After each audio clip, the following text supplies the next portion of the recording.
Fuck. Our windows are in the wrong place. Here we go. Oh.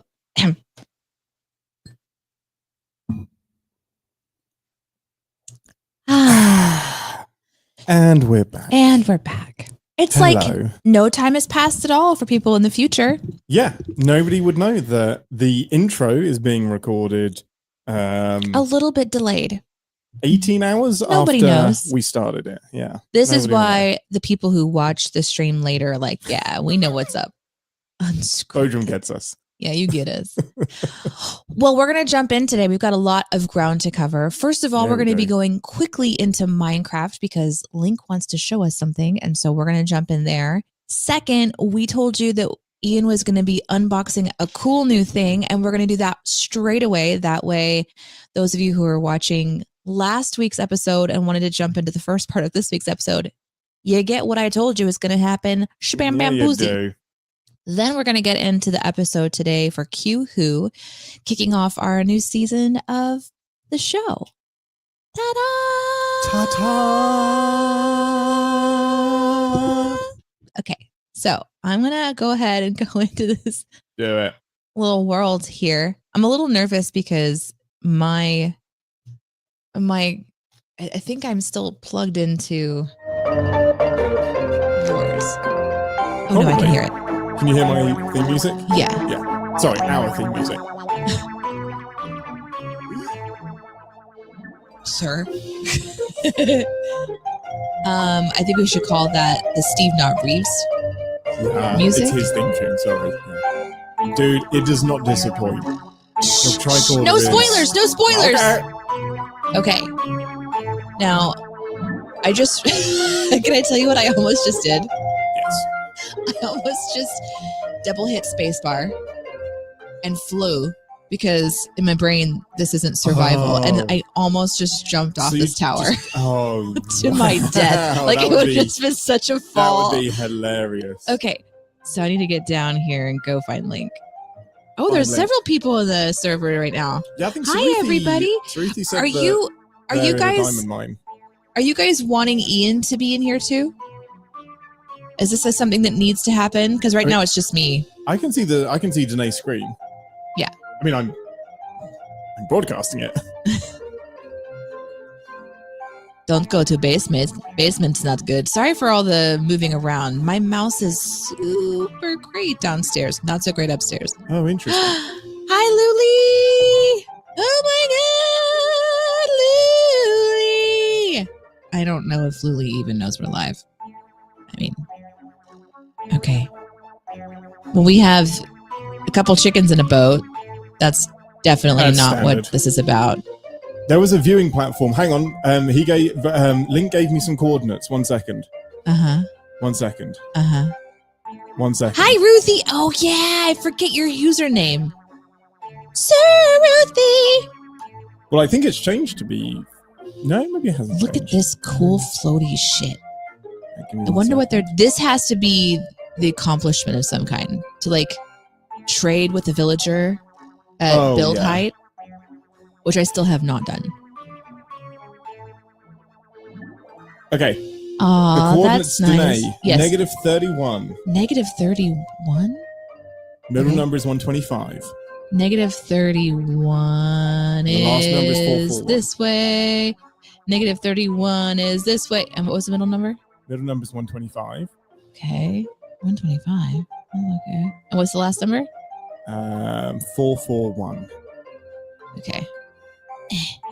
Yeah, look at the ground. Look at the ground. What? Look at the ground. What is this? Look at the ground. Ooh. We have a gateway. This is pretty. Oh, 8 says follow the pink road. Well, I mean, now that's really evident. Look at this. That's pretty. Oh. Wait, hey, listen, this is progress. I can help with this by never being on the server.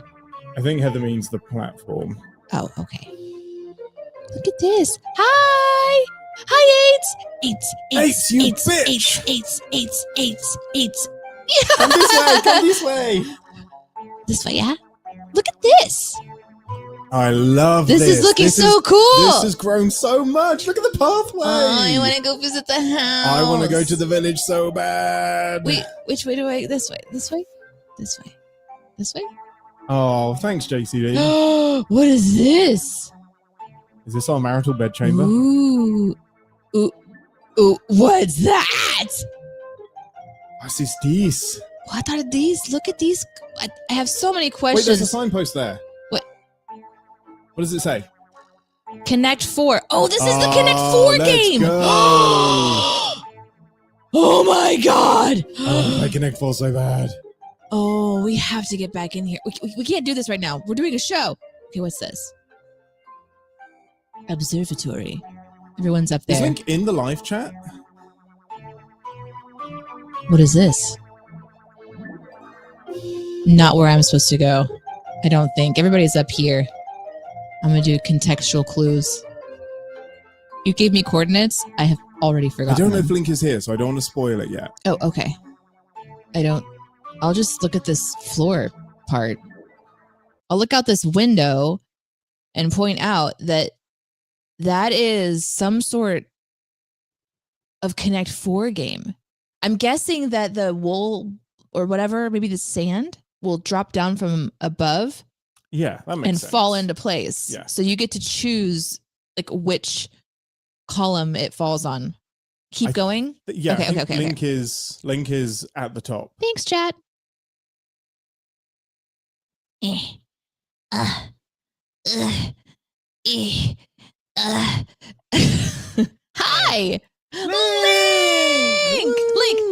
Link! Hi! Hey! Look at you guys! You look so Heather's cute. here as well. Oh, hi, everyone. Cake for us? Eat the cake. Am I supposed to eat the cake? Eat the for cake. real? Do it. What are they going to do? I mean, I don't... You remember how to eat the cake? No. I don't. This is great. I don't actually remember how to eat cake. Okay, what are we looking at? What is this? I think something's going to be revealed. Oh. Okay, are we ready? I don't know that I'm ready. What is this? That's a bunch of sand. So we know that's going to fall, right? Yeah, it's got to fall. What's it going to be? Okay, we're holding, Link. We're holding on. What do you think it's going to say? Hold. What if it just says, I don't want to spoil fuck it. you? Yeah, might say, dick. Or just says, you bitch. I quit. I really do want to spend more time in this server. Of course. Just as we're waiting for Link. Oh, the sun's going down. Ooh, this is exciting. We started a little world with Iris because we got something called Craftamon. Yeah. It's an add-on that turns the world into a Pokemon world, and you can go around and collect Pokemon and fight them against each other and try to get the legendary. So it's so good. There's like 200 Craftamon to collect. It's amazing. His credit card details. Yeah. We're about to see the secret. We're ready. We're ready. We're ready. We're ready. What are you going to do? Is this going to be, should we do this at daytime? No. Like, is night going to ruin it? Whoa! What is that? It's it's Enterprises. Oh my God! Oh, look at that. Oh my God. Get we can't over even there. get up there. Danae, get over there. I can't. I don't know how to. I can't Jump, fly. fly. Oh, that's so good. Hang on, let me see. Oh, if I can what get is that? Bigger. Oh, we can get up there. Yeah. We can get up there. Go, go, go. Don't die. Don't die. Danae, do not break your ankles. Yeah, right. Oh my God. Oh, Link, this is so cool. is the idea that we would remove the other like pieces and it's just two floating in the air? Maybe. I mean, I bet that's incredible. what he's gonna do. Oh, I can see the cells. Oh my God, he already built me a little way down. You fucking genius. He thought of everything. Look at how good I'm doing just jumping in water. Oh, did you see that? I did. That was like 10 out of 10. That was great. No, am I going to drown? I don't care. Too excited. You can breathe. I know, but it's more exciting if I start to drown. Oh my God. I'm willing to go through pain and torture for this moment. Oh, it's like they're in dry dock. Oh my God. Let's go. That was so rad. Oh, that was the coolest reveal ever. That was a great reveal. Look at its deflector dish. Look at this. Oh, the little lightning rod. They look so good. Oh, they look so fun, Link. And your redstone setup to do the reveal. I love it. That is so smart. They look so fun. Oh, wait, this one's blue and this one's pink. The nacelles are killing me. No. They're great. No, they're both pink. I was thinking maybe we were doing like the I get this one and you get that one vibe. His and hers Enterprises? Yeah. That's a great present. Oh, man. Oh, that's so great. Look up at the nacelles, Danae. Look up. They look so cool. I love them. Oh my goodness. Look at that. That's so cool. I am blown away. Oh, that looks so good. I have so many questions. Did you draw these out, and maybe build them in a creative mode and then create piece by piece? I want to turn those into actual ships. Hi, AIDS. That's so I cool. see you. Oh, did you look at the back of the Derper Prize? Is there a little fork butt? A little fork butt? I think this one's the Derper Prize because it's got the wonky nacelles. I don't think those are wonky at all. Look at the fork marks on the post. That's amazing. It's great. Will you put the visual of the back of the Derper Prize up on screen? Oh my God. The little fork marks. That's perfect. Can I rejiggle For those of you that might not know about the Derper Prize, it originated as a clay model.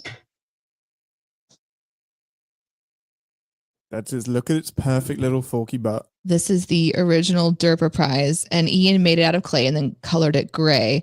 I think his intention was to actually paint it like a little model, but yeah, it's suffering.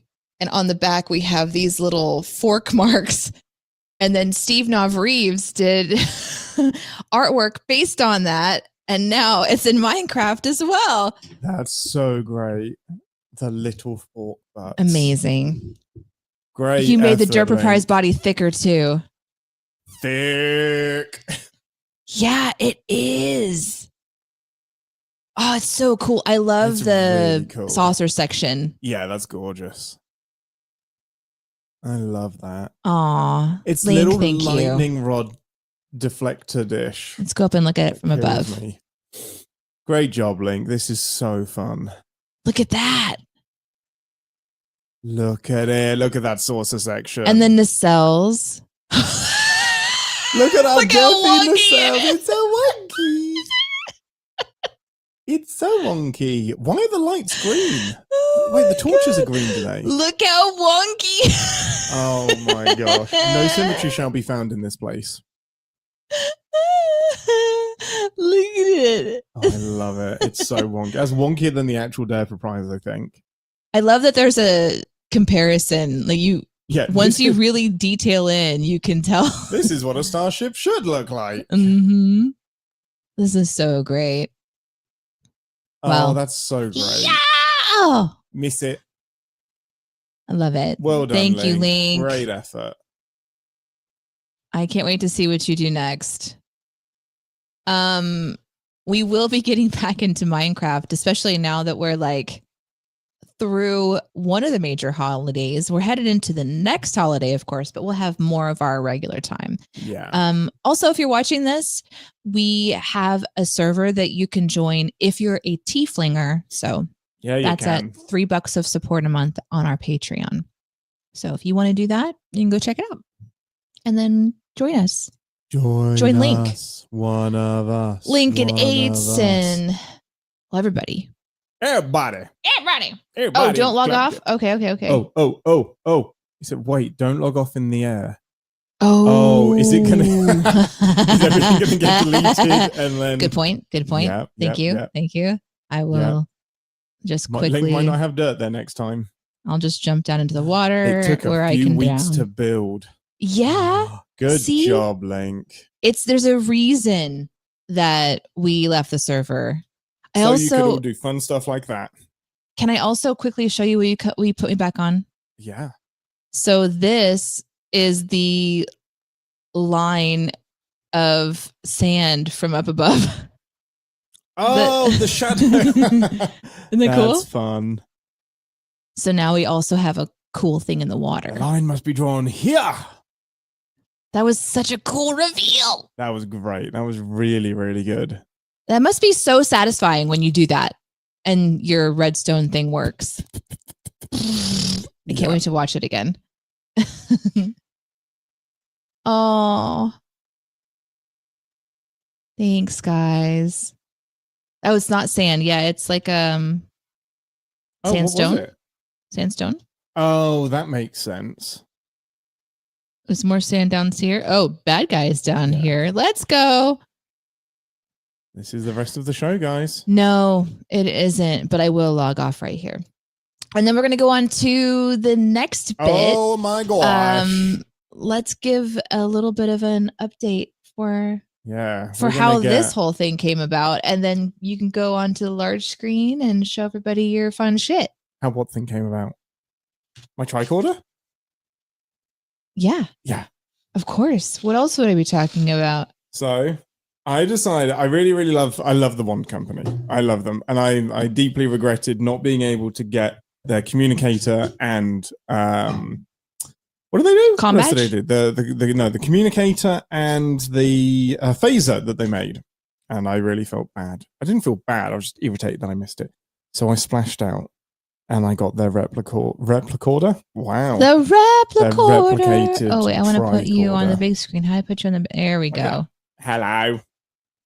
I want Danae in here as well. I don't want to be on my own. Can you still hear Danae?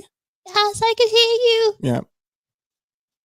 The company's the Wand Company. The Wand Company. And it was available in England first because of tariffs. So I bought it, delivered it to my parents, and then had to wait 3 months for them to come to America and deliver it to me. This thing. You're going to spend way too much time on each detail. So the little metal bit that he's got is the stand that he can put it on. And what he's pulling out is the leather satchel. The very same leather satchel. It comes with this fancy little display stand. Like that's heavy. It's a heavy bit of metal. I like how you just put it on your head instead of on the microphone where you could hear the ting, ting, ting.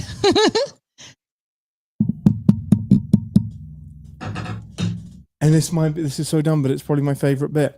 It's Mr. Spock's little carry bag. His little carry bag that goes over his head, everybody. You can. Let's sniff it. You're not ready for this.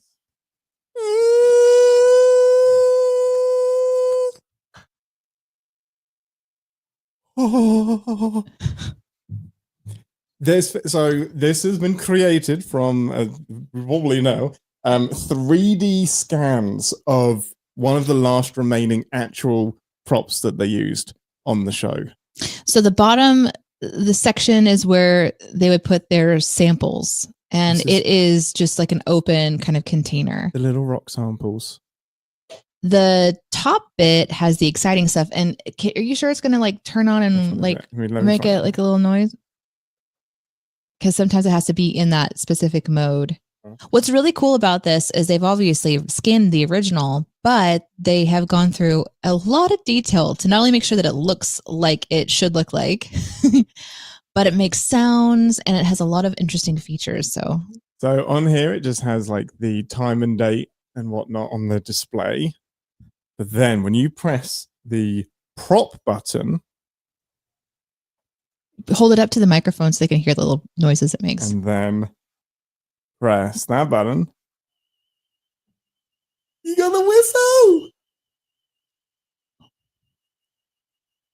It's so good. And then we open this up. They've actually got the spinny thing. I can't remember what it's called.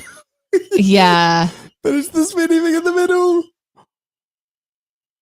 It's incredible. The case is not leather. The case that held it is leather, but that right there is like a plastic. And you can change like how that oscillates as well. He bought it months and months ago, Sarah. So it's no longer available. He got it when it was on sale. Yeah, they might be doing another run, but they just did a limited number. Is this the one that's prone to explode? Let's hope so. Oh, according to Lower Decks, it is. But I mean, and then this spins all the way, so you could do like the Mr. Spock thing where he's just like looking at it and like doing readings and whatnot. That's the moire disc, right? Moire disc, that's yes. it. I'm just looking. I'm looking up the information. You can change how it oscillates. So obviously you can change how the lights light up. You can change the brightness and the darkness of this display. I think it's all of my fingers are backwards. I think it's this one. You can like up and down the brightness, which is so silly. It's so fun. Yeah, each of the little knobs that he has, either press or it can go like up, down, left, or right and press. The crazy thing is that each one of these is an actual disc that relates to a function of the tricorder. So I don't know if you can read that one because my autofocus is off, but that one says logs. And if we slot that in while it's in prop mode, it will then bring up every single log, captain's log, personal log, any log that was on the TV show, and it has it recorded in the tricorder. So all right, chat, pick one. Pick one. Pick a season and an episode from the original series. Yeah. And we'll play it for you. I've got myself all twisted, Danae. I'm too excited. Doomsday Machine. Season 2. Spock's Brain. Spock's Brain. Do the Romulan, Season 2. A lot of Season 2. Okay, so we've got Season 2. Give us an episode number. Is Doomsday Machine? What is that? I don't remember what episode that is. Okay, I'll look it up. That would be episode 6. Episode 6. So we'll go Season 2, episodes 1 to 11, episode 6. And here we go.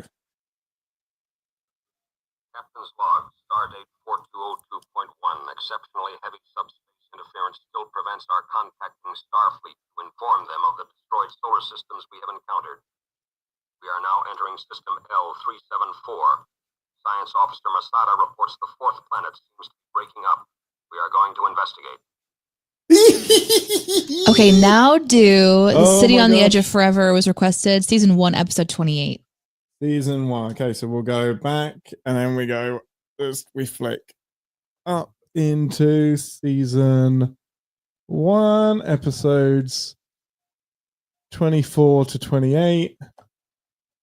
And then we go to 28 and then, okay, first log. Captain's log, supplemental entry. 2 drops of cordrazine can save a man's life. 100 times that amount has just accidentally been pumped into Dr. McCoy's body. And strange, wild frenzy has fled the ship's bridge. All connecting decks have been placed on alert.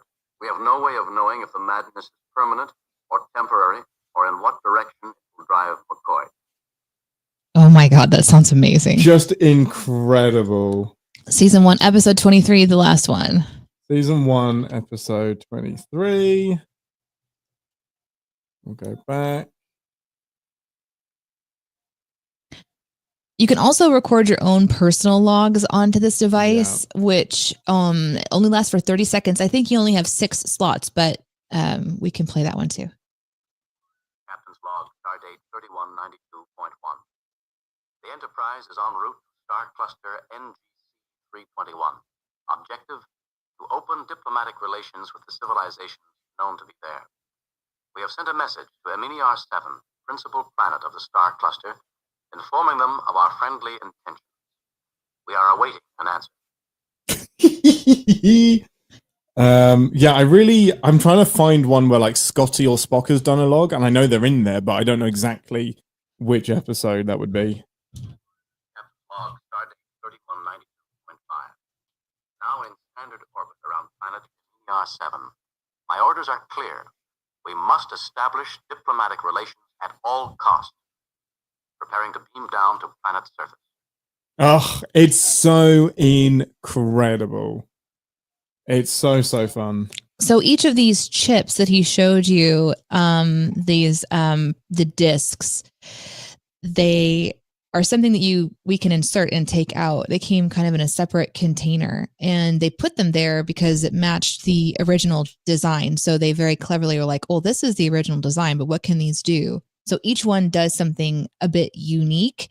So that was the log function, but each one does a different function. And there are some of them that are just, they're really just fun.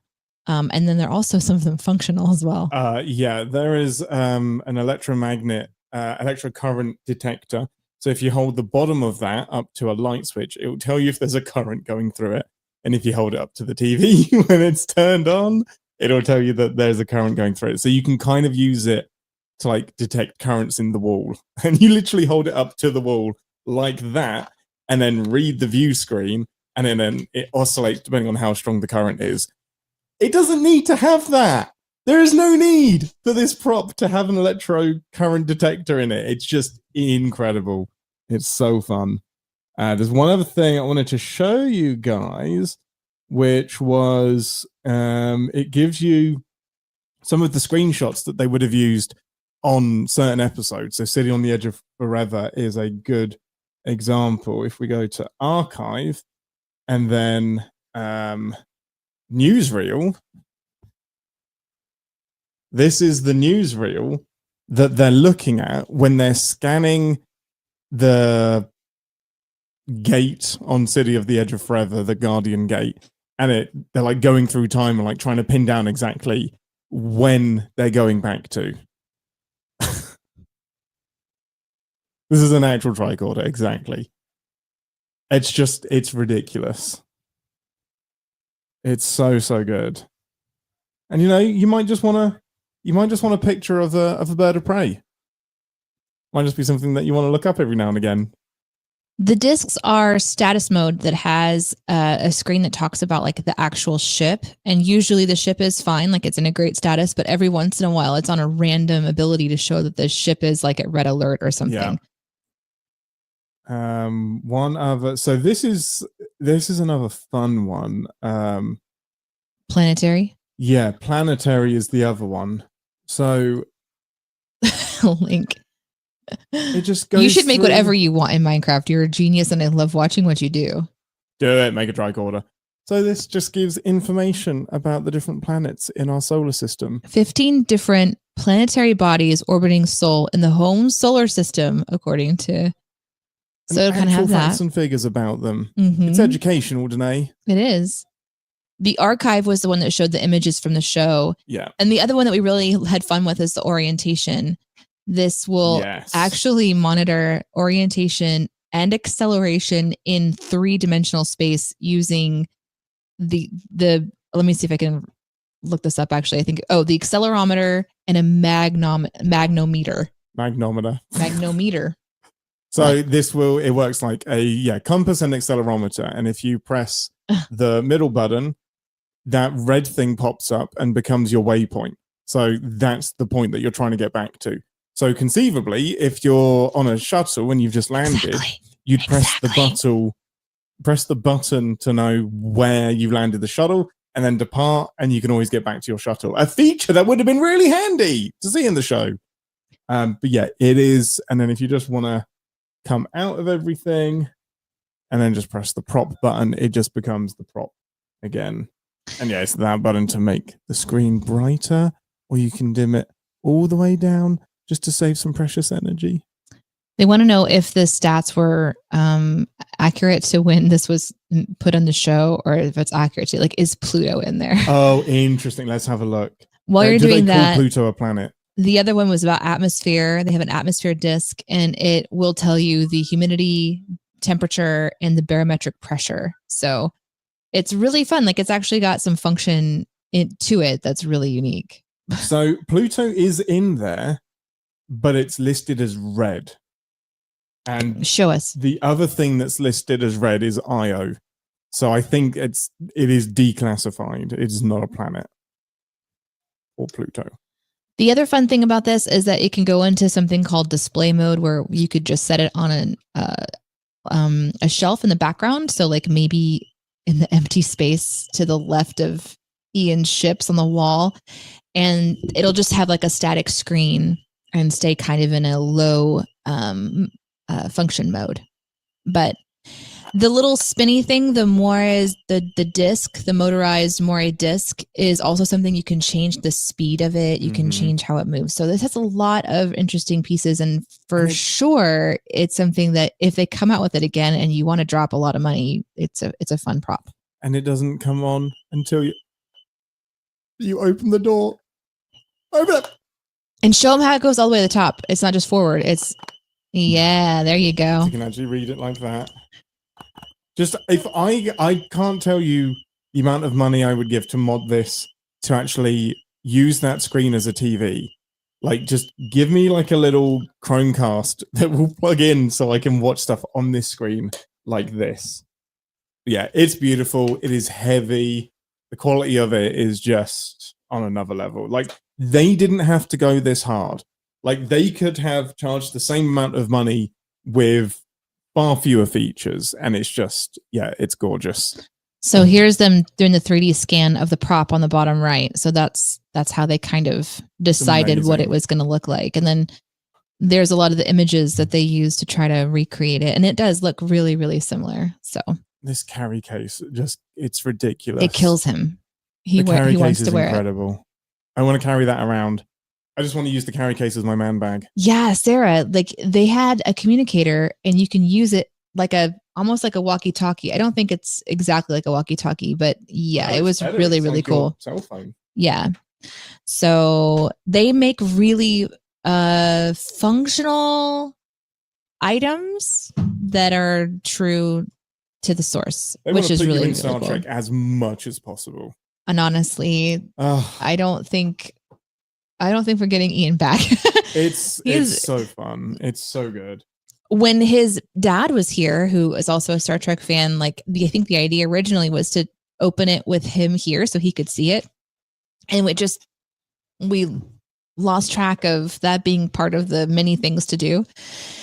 And when we actually opened it, we were glad he wasn't here because we think he would have stolen it. Oh, he would have taken it. We showed it to him on a video call, and he was positively giddy about it. Yeah, they do have Pokeballs. The one company had like they'll kind of hone in on specific IP, and they just go all out. So, Ian, are you watching Star Trek on the Tricorder again? No. Shit. Yes, I would. So thanks for sharing in our fun with Minecraft and unboxing and stuff. I think we're getting ready to start the show. Yeah. Do you need to take a quick break or anything before we get jumping on in? jumping in on. Today we're going to be reviewing Q-Who. We are breaking our usual format in that we actually watched this yesterday intending to go live immediately, but life happened, and so we're going live this morning. So we've got our notes up from our watch. We're ready to go. We do pin your comments as you comment on the episode. We try to incorporate them into the show when we can, and then also just chat about it at the end of the show. So while the banner on the bottom is playing, we are trying not to talk directly to the chat because it makes the editing process a little bit more difficult. And so thank you for welcoming new people into the chat that maybe don't know what our format is and want to say hi to us. And we're trying to stay focused. I usually like try to wave at the screen or interact with you, but sometimes that also doesn't work. So No, Saruthi, he didn't resist. He did open it. What do you but mean? He didn't touch it. He took it out of the box to, quote unquote, make sure it was okay. He did? Yeah, I told you this. Yeah. I forgot. Yeah, he took it out of the box and they like fumbled it back in. So yeah, they definitely opened it to make sure it was okay and not damaged. Yeah, get your coffee refills, take a sip, go stretch your legs. We're gonna get going here. Let's check the banner. Is the banner updated? I updated the banner. Nice. I am the job. bannerman. Look at me go. He didn't touch it. He took it out of the box. There's a difference. Such bull crap. Gary, how could you? I squint at thee. All right, I'm gonna pin this question from He you. tasks me. We'll have to Oh, figure golly. this out. Yeah. Oh my God, Brojem, we are a little jealous of your Lego Enterprise. You should do it. Yeah. The answer is yes. We're live in 2 locations on my Twitch at Danae Says, and also over on Ian and I's new YouTube channel at Ian and Danae. A quick note, our email is still down. We have not figured out how to turn the email on and have a website. And we're trying to make sure that we have an option to do both. We would like to have a website and email. Wouldn't that be nice? We just haven't got that worked out. You can visit our website, iananddanae.com. It's just a splash page right now. And we're going to just experiment a little bit with how to, put that together. So that website will have the Captain's Pod. It'll have our Patreon information, personal updates. That's kind of the goal of that there. If you know WordPress, if you know Ionos, if you know Blue Current, if you know some of the background stuff and you've helped to manage how to link emails and all that stuff together and you want to try to help, you're welcome to message us. You're going to have to email us at captainspod@gmail.com. No, we do. I think we do have we that do one. have that one. Yeah. Okay. Yeah, you can do that one. Yeah. So appreciate you guys being patient with us as we still cannot receive your emails on our usual and preferred email channels. All right. I think that's it for all of the housekeeping. Is there anything else? No, let's do it.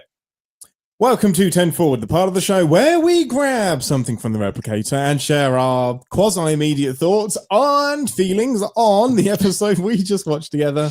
Most important thing first, what would you like from the replicator? Hot chocolate, of course. Oh. Of course. I want hot chocolate in engineering. Yes. Not just hot chocolate anywhere. No. Specifically in engineering. I want a fresh uniform because you are going to spill that on me. Yes, I am. Just constantly banging into walls. Can we just stop right here? Yes. The biggest mystery of this episode. Continue. Is what was Captain Picard going to engineering for in the first place? Oh, we'll never know. And that would be a great launching point for an episode of Lower Decks or something, because he was down there for a reason. He was coming around the corner pretty hot and he was ready to do something. The fact that Geordi wasn't frantic means that it was an unannounced visit as well. So was it an unannounced inspection? Because I would hate that. If the captain is turning up at my department and I'm not expecting him to, you're a busy man. You don't need to be down here unless there's a reason. And he did. He went down there for a reason. And that reason was to get hot chocolate spilled on him, leave the scene, and then go do something else. Yes. Yep. Was his plan to come back? Because immediately he gets derailed. He was kidnapped. So sent to System J. 14, but it wasn't important because he could have delivered the important information with hot chocolate on his body. He just decided that instead of doing that, he was going to go get cleaned up and then go back and deliver whatever news he went there for in the first place. We have dermal regenerators, but we don't have little wands that can dry spillages from uniform. Yeah. What are those? Is it psionic showers? Is that what you call them? Sonic shower. A psionic shower would be very different. But yeah, a sonic shower. Exactly. For just clothes? Yeah, sonic shower. I mean, what do they do with it? Anyway, we are sidetracking. Ambassador, give us a synopsis about this fucking incredible episode. Oh dear, is this one of your favorites? I don't give a shit. It's incredible. I don't care what you think about this episode. I love it. It's so fucking good. Give us a synopsis that does it justice. Okay. In this episode, let us not forget that this is the introduction of a new and unique enemy to the Star Trek universe. I thought you wanted me to do a serious one, sir. No, I'm sorry. I was like, you can't miss that. A new and unique enemy, Sonia Gomez. The Borg are introduced, and the way that they're introduced is through Q flinging the Enterprise 7,000 light years away into their territory, thereby potentially kickstarting the Borg's interest in Starfleet, in Picard, in whatever is going on the Enterprise. It is a ominous toned episode, one that if you're going to be showing this to someone, it obviously would be in a Q category, a Borg category, an ominous category. And I think that this is going to be a fun one to talk about. Yeah, an excellent category, an everything category. Gut instinct, overall thoughts and feelings. Yeah, go on. The anticipation. Do you like this episode? Yes. Good. That's it. We're done. Okay, bye. We're out. Okay, bye. I mean, as far as this is obviously the introduction of the Borg, is it what you expected of an introduction to the Borg? What were you anticipating based on like introducing a new enemy is such a big deal, and the Borg are so huge. Is it like weird to watch the first episode with the Borg knowing how much is coming? Yeah, it is really, there's a couple of things that my brain is doing while watching this episode. One is you have to remember that up until now, the enemies of Star Trek were negotiable. Yeah. They were punchable. They were like morally misguided, by human standards. Yeah, like we would have like conversations and monologues and dialogues, and there would be this sort of openness to diplomacy or a clear like, oh, you're bad, we can kill you vibe. And so it was like, more of a clear, at least in my estimation, more of a clear cut enemy. And so what I was doing while watching this was remembering that this is a very unique enemy to introduce. Yeah. And how that must have felt for the viewer to walk away from this episode going, I don't know if I like that. I don't know if I like the idea of these people coming back or these non-people coming back. The show had to do a lot of introduction to something extremely unique because they don't talk. They don't interact. They don't really have any, they ignore you. They regenerate. They incubate. They're one mind. They're just this mystery. And so the threat is not just like felt in the show itself. I mean, the threat was there. It was certainly like big and unique and like ominous, but it's also, they introduced the lingering threat. And so that's a very interesting thing to have happen in this episode. So yes, it was interesting knowing what's about to happen. My brain was like, oh boy, but I was really trying to live in what would it have felt like watching this, never having seen Borg before. Right. And I actually did. Like, I get to remember this episode because I remember. Wait, you remember this episode? Yeah. When did this episode actually? 1989. Yeah. So I would have been 8 years old. Oh, that's watching so this episode. Fun. I had no idea. Yeah. I mean, like if I watched it when it came out or if I watched it on reruns, I don't know exactly. Yes. But I remember watching this and feeling like, oh no, what was that? Because they're just this unique thing. They're like a machine.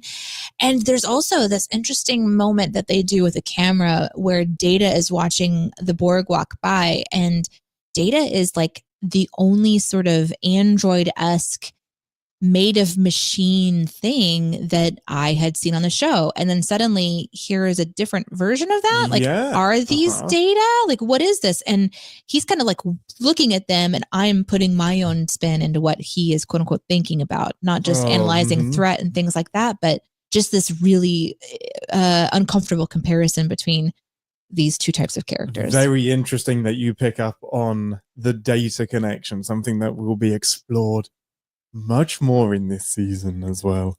There was a very deliberate effort when introducing the Borg to not make them another Romulan, another Klingon, another Ferengi, which Q spells out. He's like, they're unlike anything you've seen. They don't care about greed, power, politics, and like just listing Ferengi, Klingon, Romulan.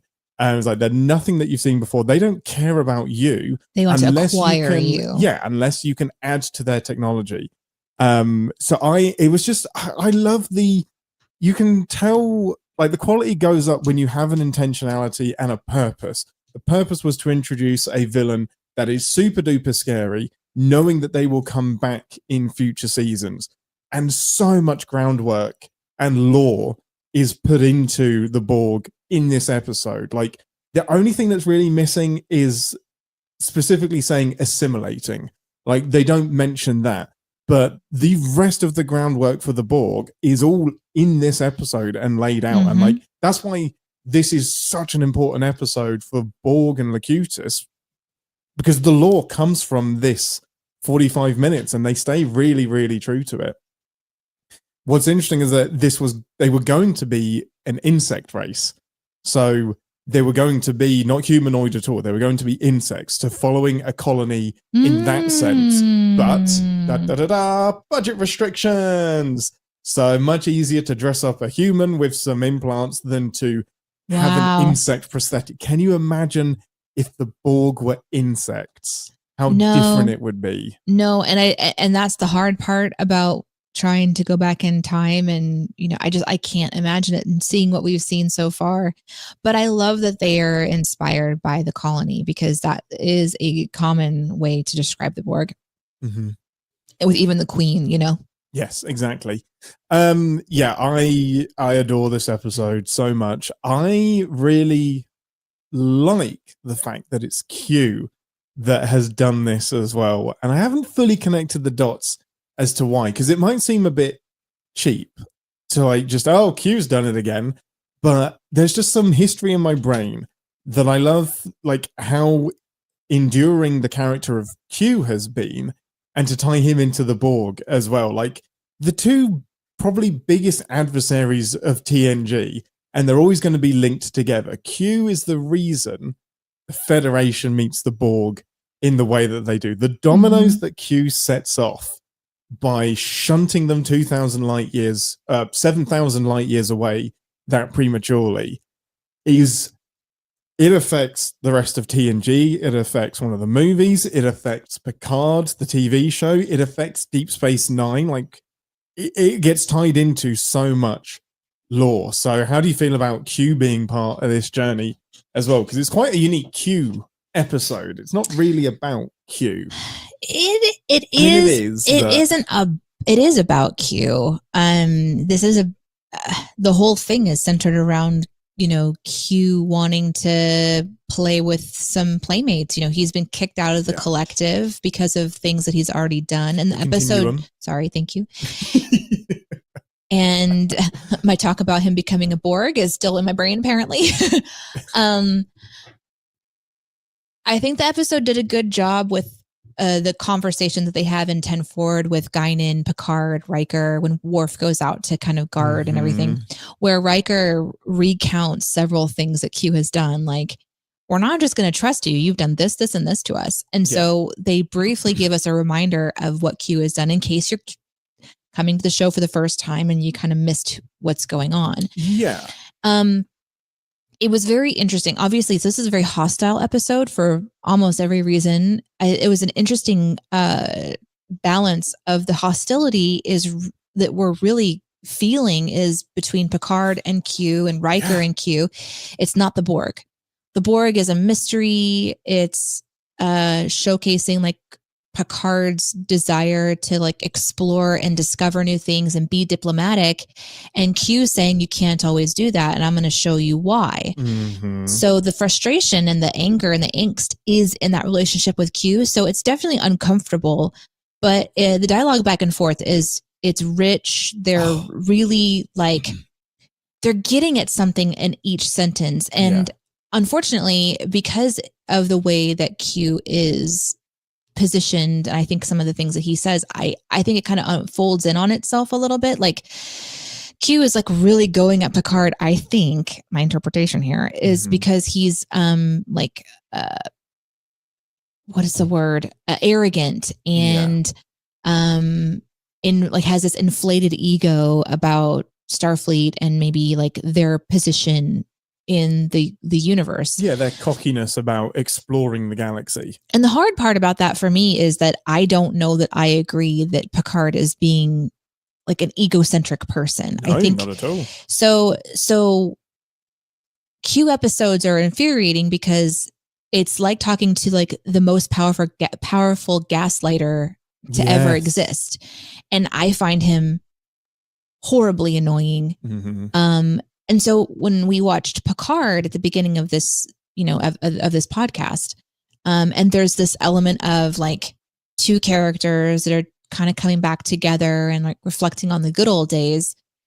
It's like, yeah, but you're the abuser and maybe you're regretting some of your choices or whatever, but he's just not somebody I would ever want to be around. Q is the embodiment of so many characteristics of people that I avoid. The one that knows it all, the one that can't stop talking about himself, the one that turns everything you say immediately against you and then uses that against you later, even though they're the one that brought up the plan or the idea. Like, he literally blames Picard at the end for doing things that he himself set into motion. So I don't know how I feel about Q being in it, but it makes sense because if you're going to go introduce a bad guy that is going to eventually assimilate everything, you have to have a way to introduce them and then get them far away so that it doesn't happen too quickly. Like they were really smart to figure out how can we get them there and pull them out? Like how can we teleport them 7,000 and 7,000? And then, Q is just one of those entities. I think people want to see Q. But the only reason I was really into Q is because of his hissy cat fight with Guinan, honestly. Oh my God. We'll get to that in a couple of minutes. There's a couple of points I want to expound upon. And is the Q... So we've met Q twice at this point. Encounter at Farpoint, the very first episode of TNG. And then there's another episode in season 1 where he basically comes back and fucks around with the crew as much as he wants. Like, this is the most fuckery he does with the crew. Is that the one where they're out in the woods? No, that's much later. This is called Hidden Q, I think. And he pits them in games against each other, but kind of comes around to focusing on Riker and wants to make Riker a Q. Oh, that's right. He mentioned that. And Picard basically makes a wager like, Riker won't go with you. He will remain human, and I will bet, like, you can have him if you want him, but then the counter bet is if he says no, you'll leave us alone. You will never return to the Enterprise. You won't meddle with us ever again. And Q agrees, which is why he's plucked Picard up and taken him to the shuttle. And it's like, I'm not technically on your ship. I'm fucking with you. That's the loophole that he's got. Because it would have been a bit ironic. Like, then his word really means... I mean, his word doesn't mean anything, but his word really means nothing. And eventually he says, okay, hear me out, and I'll return you to your ship. And he does. Go on. So there's also a moment where Q wants to relinquish his power and join the crew. Yes. And how genuine do you think that is? I mean, I don't think anything that Q says is genuine. No. I think Q is just the most ADHD character with power. Like, he's just in his moment. He wants to do this and he wants to do this. And he's just like, whatever his next thought is what his reality is. I guess maybe I can kind of relate to that. I don't know. But he has the power to literally make that so. Exactly. So his presence in this episode is to, I think, come to Picard out of like boredom, zero humility, zero apology for his reasoning, because the Q character is an entity that sees all, and so is not bothered by the things we are bothered by, does not see the reason. Like, there could have been another way to do every single thing that would have been, I don't know, kinder or whatever, but that's not his purpose. Like, he doesn't really care about how you feel about it. It's just, this is what's going to happen, and this is what makes the most sense. And I do find that to be a little bit interesting. It's just, in measure, is good. Like, Q being in the show sporadically is very good. Yeah, and with a function and a question, like, he serves a great function in this episode, because it could have been like, sir, we have an unknown alien ship on sensors. And it's not as impactful. Everything about this introduction of the Borg, from them being really far away, an exciting bit of space, to Guinan knowing what they are, Q knowing what they are. We have an unreliable narrator and a reliable narrator telling us what the Borg are. It's such a great way to introduce them, rather than just the crew of the Enterprise fumbling through first contact with them. Yeah. Because first, I mean, they basically did fumble through first contact. Yeah. We'll get to that, I guess. But so his role is like to come in with this omniscient way of thinking. And I don't know his motivation except for likely boredom, because he's alone. And I think that he wanted to join the ship. He was thinking, you know what, I'll fling him out to meet this, this enemy that they're not prepared for. So they have to need me. And the crew rejects him multiple times because they don't trust him.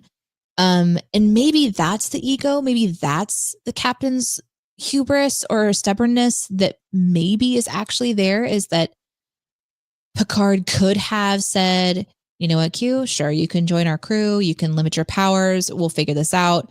Like, obviously there's protocol that would need to come in place if he was actually going to join Starfleet, but instead they're so angry and dismissive of him, and they're so like, just get off the ship. We don't want to have anything to do with you. And maybe that is kind of what he was saying. I don't know. It's hard to digest all of it, because their dialogue back and forth, their anger, the emotion that they're playing out in these scenes when they're talking to each other is just really rich, and like, it is so rich. Ripe. It's easily the best written episode of the first two seasons for me, and there are some good ones, and Measure of a Man is up there as like number 1, number 2 with this one. But this is during the writer's strike, and in my head I'm like, how did you get this? Like, there is some incredible writing in this episode. I want to talk about Q's motivation, because it's very, on the surface of it, you could believe everything he says. And yeah, I was ejected from the Continuum because I'm fucking around too much. And maybe the Enterprise and what he did in the previous episodes is one example of many bits of fuckery that he's doing. Yeah. And now he's like, well, I'm bored. What do I want to do? I actually want to give this Starship crew thing a try, because you've actually challenged me on 2 occasions and kind of won, kind of like got out of it in a way that satisfied Q's arbitrary rules. So it could just be that, yeah, I want to be part of the crew, and then his feelings are hurt, and he is insulted that his mightiness hasn't immediately been accepted onto the crew. Like, right, you accept everyone onto this crew, why not me? And it's even more hurtful because Picard is like, I want to study you, and yet I still don't want anything to do with you. So it could just be then a literal snap decision to say, fuck you, I'm going to show you what you're missing out on, and I'm going to show you how badly you need me. But also, this is Q. And I like to think that the omnipotent, super hyper-intelligent being didn't want any of that. And this is just another Q game. He wasn't ejected from the Continuum at this point. He just set all of that up, knowing that the crew would reject him, and he would have a justification to fuck with them and send them off to the Borg and see how they played against a new enemy, instead of just walking in, snapping his fingers and saying, here you go, have some fun, bye. Because that all leads back to Picard feeding his ego and begging him for help. So in my head, I like to believe that Q had no intent of being part of the crew at all. He was goading them into proclaiming his arrogance and how ready they are, because that's what he's seen, that they are ready to do the space jellies and encounter in Farpoint. They can solve any problem that comes in front of them, because Picard has been very rightfully confident in the face of Q. Yes. And Q also in this episode has a new adversary, like with Guinan. Oh my God. Wow, it's so good.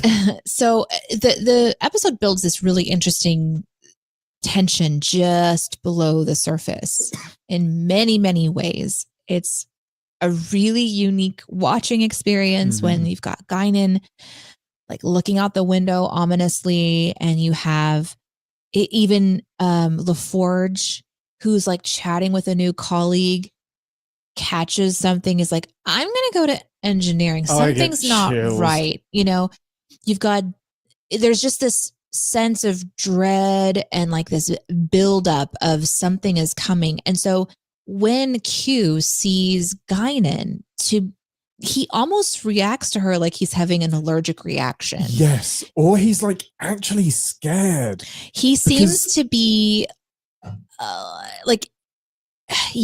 scared, or like she knows more and he's intimidated by what she knows about him. She's got some secrets on him. They've known each other like for a long time. Like maybe he doesn't hate her, but he's threatened and annoyed and deeply inconvenienced by her ability to see through his nonsense, you know? And that is what I think is so great about Q in this episode, is that we finally are in a position where our characters are annoyed, our crew, Picard and Riker, are annoyed that he's there again fucking with them, but you still feel powerless against the Q character. And we're going to feel powerless against the Borg here in a minute. So to give power to Guinan really helps to settle us as a viewer and as these, you know, watching these beloved characters to kind of go, oh no, we're okay because we have an ace in our pocket. Apparently Guinan is ageless and she has cat claws and can counter spells against Q or whatever she's doing. It's kind of like Q is the magician and he's doing this elaborate magic trick, and then he spots someone in the audience that knows how he does the magic trick. I was like, oh, you're going to tell everyone. You're going to tell everyone my tricks. Yes. It is so clever. It's the first, and I think only person that comes close to having some edge on Q. I have a feeling he could still snap her out of existence, but I don't know. There is something she is doing, and it's like, can she actually like resist him completely? Because he snaps everyone out of 10 forward, doesn't snap Guinan. He isn't even aware of Guinan's presence. Just like pops up until she pops up from behind like a little, the bar. like a little gopher or like a little meerkat coming up. She's like, surprised. How hard is it to confuse and surprise a Q who is self-defined omnipotent? And she does her little like fingers, and I love the way that when everything is diffused, just the very tips of her fingers unflex. Like there's some physical acting there from Whoopi that I absolutely love. And her claws up against his little raise of his hand, like they're about to do a wizard fight. It gives me chills every single time. It is so incredible and like just insightful and imaginative to introduce Guinan as a foil for Q. Like that's totally unexpected. She hasn't been she only joins in season 2. She isn't in season 1 at all. So it makes sense that she doesn't pop up in a Q episode, the previous ones before, but to just use her in that way. And then to use her as a guide for the Borg it's another thing that elevates this episode for me. There was a little tinkle in my mind of Guinan, Q, and Picard in Picard, the show. Yeah, season 2. Yes. Yeah. And I was like, what, this history goes in all these different directions. And I have had, because we didn't do the show immediately, I did some looking into some things. Oh, this is new. I know, because I had time this time. So I was just trying to figure out like why she is a threat. Like why is she this upsetting to him. Mm. And as I was reading about Q, like Q likes to feed, and this is again why I run away from people like this. He likes to feed on like ego games, maybe is the best way to say it, and like emotional leverage, sort being of the game master. Yeah, like he loves it when he has a reaction and people are falling into his traps, and he's in like this. He has the edge on them, and they're like displaced a little bit. But Guinan, when she's in this episode, she's like not afraid. She doesn't flinch. She almost like sees through him, and she's not impressed. Like, yeah, I'm done. We're impressed with Q because he's this omniscient thing, but she's just, I don't think so. My question was about her species, because when I was doing my notes, Q says she's and I think he said imp, but that wasn't what he said. He's I don't know what. So no, he does call her an imp. Oh, like, okay. She's an imp, but her species is Elorian. Elorian, an that's imp is like a little like mischievous, like critical which being is what he that is. just fucks with everything. He's a imp. fucking gaslighter. Because that's what Picard says. No, you just described yourself. You dick. Yeah, like, that's what you're next of kin to chaos. So the Elorian, I was looking it up, and they were described as listeners and intuitive, and then sensitive to timey-wimey stuff, like temporal sensitive. Okay. Yeah. So then you think about what Q does.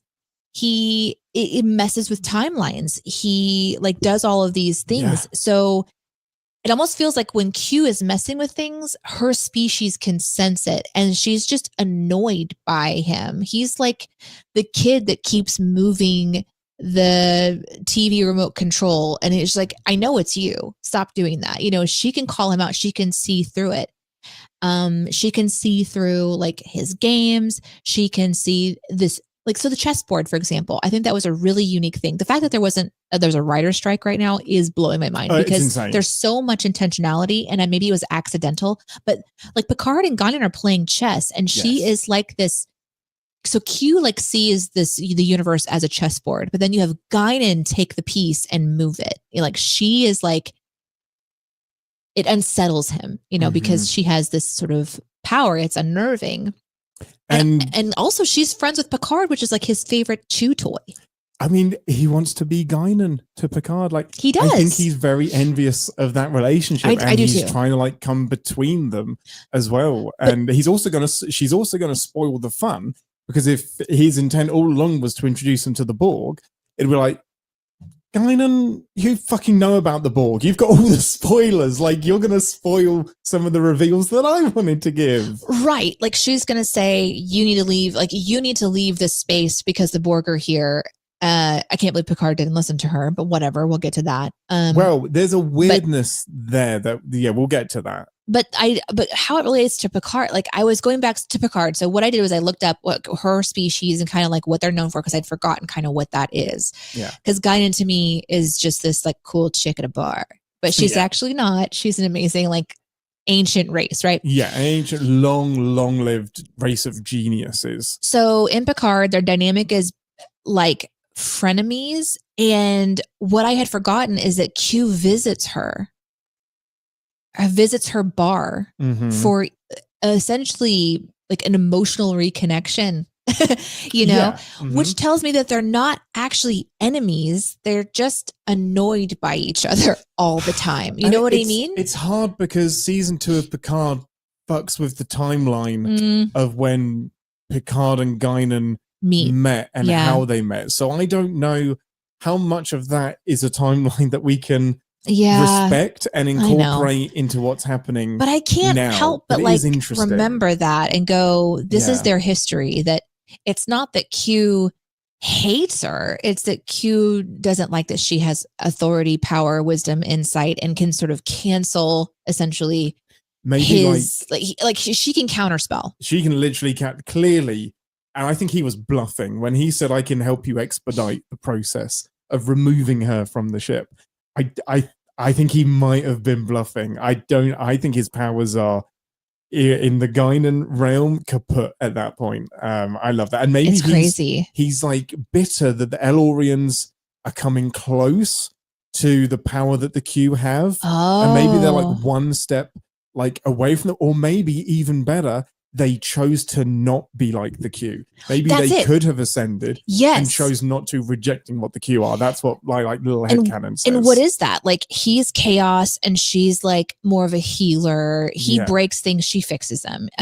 He will test Picard and she guides Picard. Like there's like there's a bit of an opposite sort of like I said, balance to her addition to this. It to me makes this episode feel so much better because we can kind of ground into her, but it also is the biggest sin.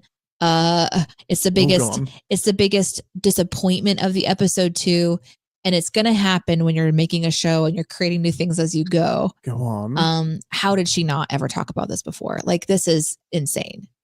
Good point. That is a big question in the community. Like why didn't you tell us about the fucking Borg? I do have an answer. I know that they're far away. Well, this ties into a couple of weird things, which is this is a lone Borg ship. The Borg are based in the Delta Quadrant, 80,000 light years away. They are spreading tentacles out. They are pushing ships outwards. There is a Borg ship that has entered into Federation space. I don't know if it's this one, but you remember when they approach one of the planets and Worf is describing how a great scoop has picked up all of the industry. Right. Well, in season 1, when they go to the neutral zone, they found the same thing, and they assume that the Romulans have this new technology. The Romulans assume it's the Federation. So that's a callback to that episode where they've been finding this damage. But that's on their doorstep. That's not 7,000 light years away. So I think the Borg have a couple of scout ships this way. But when Picard goes to Guinan and says, your people have been to this area of space before, what is there? And she says, just turn back. She shouldn't be talking about the Borg, because this isn't the Borg's area of space. We're still 60,000 light years short of where the Borg should be. So what was it in this area of space that Guinan was scared of? Because it's just a coincidence that they happen to bump into this one rogue Borg ship that is so far away from where the Borg actually exist. That's a great question. Like, what is she sensing? Or is she reading the future? Is she reading like, maybe. Can she is she able to kind of go, the timeline has shifted. Suddenly we were X amount of years from meeting the Borg. Now we're this amount, or like days from meeting the Borg. So she's sort of reading the timeline that has shifted. And I think that's what they're saying, is that Q forced a timeline shift and she is right in meeting it head on. Because she does like allude to that at the end of the episode when she says Q brought your meeting with the Borg much sooner than it should have. Much sooner by whose standard, Guinan? Well, but that's the interesting thing. Like by the timeline that she can sense, like this shouldn't have happened yet. Yeah, and that's I love that. That's what I feel like, because with them being kind of so linked to time, I think that's what it is. And if the episode essentially kind of buries in a way her abilities, and like you said, they play with it again in Picard, and sort of maybe it doesn't really match exactly, but if she had experienced the Borg before, she was extremely calm in her approach of talking about the Borg, which was also unsettling. And so it's like, I feel like the show is developing as it goes what the Borg is. And like, even in this episode, the first time that they bring in Guinan, she doesn't say, you need to get out of here. She's like, they're a little this, they're a little that. And then they have an interaction. They bring her back in and they're like, hey, so tell us more. And she's like, they're pretty dangerous, they wiped out my species. Like, this isn't like some story or some myth. They are the reason that her people are scattered throughout the quadrant. Exactly. Or they're part of the reason. That's the bit that I can feel that they kind of made up on the cuff. Like, they didn't create Guinan knowing that her species was destroyed by the Borg. Like, that is for this episode. Right, exactly. And that sometimes, that's going to happen. We talked about it so many times, like when you're building a D&D campaign and you just like, you add something and it doesn't make sense if you go back and start the campaign from day one that you would have this information, you just have to kind of go with it, and it's okay. It's fine. My book, it's totally worth it. But it's not like Guinan is hundreds of years old. So she's not going to tell Picard about every single species that she's encountered. But you'd think over the years that they've known each other, she'd have mentioned the one that nearly did a genocide on her. You would think that is a really hard disconnect, especially when we find out later on how close Picard and Guinan are and how deep their friendship is. You would really he would, unless she's deliberately withholding it, and maybe that's what I think. Yes, because maybe she doesn't want to share it. I know, because I think and maybe this is the difference between the Illyrian and the Q is that they're trying to be more guiding than they are trying to intervene and take the wheel. They want to observe and they want to have information, and they're just sort of, they can use their knowledge, but they're trying not to most of them influence as much as they potentially could. Yes. Because knowing what she knows, should she have said something? And that's I would love for them to have explored that a little bit more, her depth of knowledge, her history with Picard, her experience with the Borg. It feels like she's holding something back in this episode. And is it destiny versus interference? Is she trying to figure out how to gently approach that? Well, and that was a really interesting part of this episode for me too. It's the Prime Directive thing. Maybe they have an Elorian Prime Directive, and screw Star Trek for making Elorians and Illyrians and things that are so close. Because you said Illyrian, but it's sorry, it's Elorian. Elorian. Yeah, so, like DeLorean, but Elorian. Before we move on from Guinan, I just want to say she has lived through multiple timelines, right? I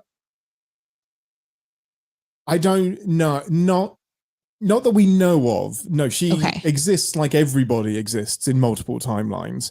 But she's aware of it? She's aware. So there is an episode where a shift happens and the past is changed. And she is aware of, she has a subconscious awareness of the past or the present that changed. So she goes to the captain and she's like, I can't explain why, but this timeline is wrong. And everything we're doing now is wrong. And the thing you need to do is this to fix it.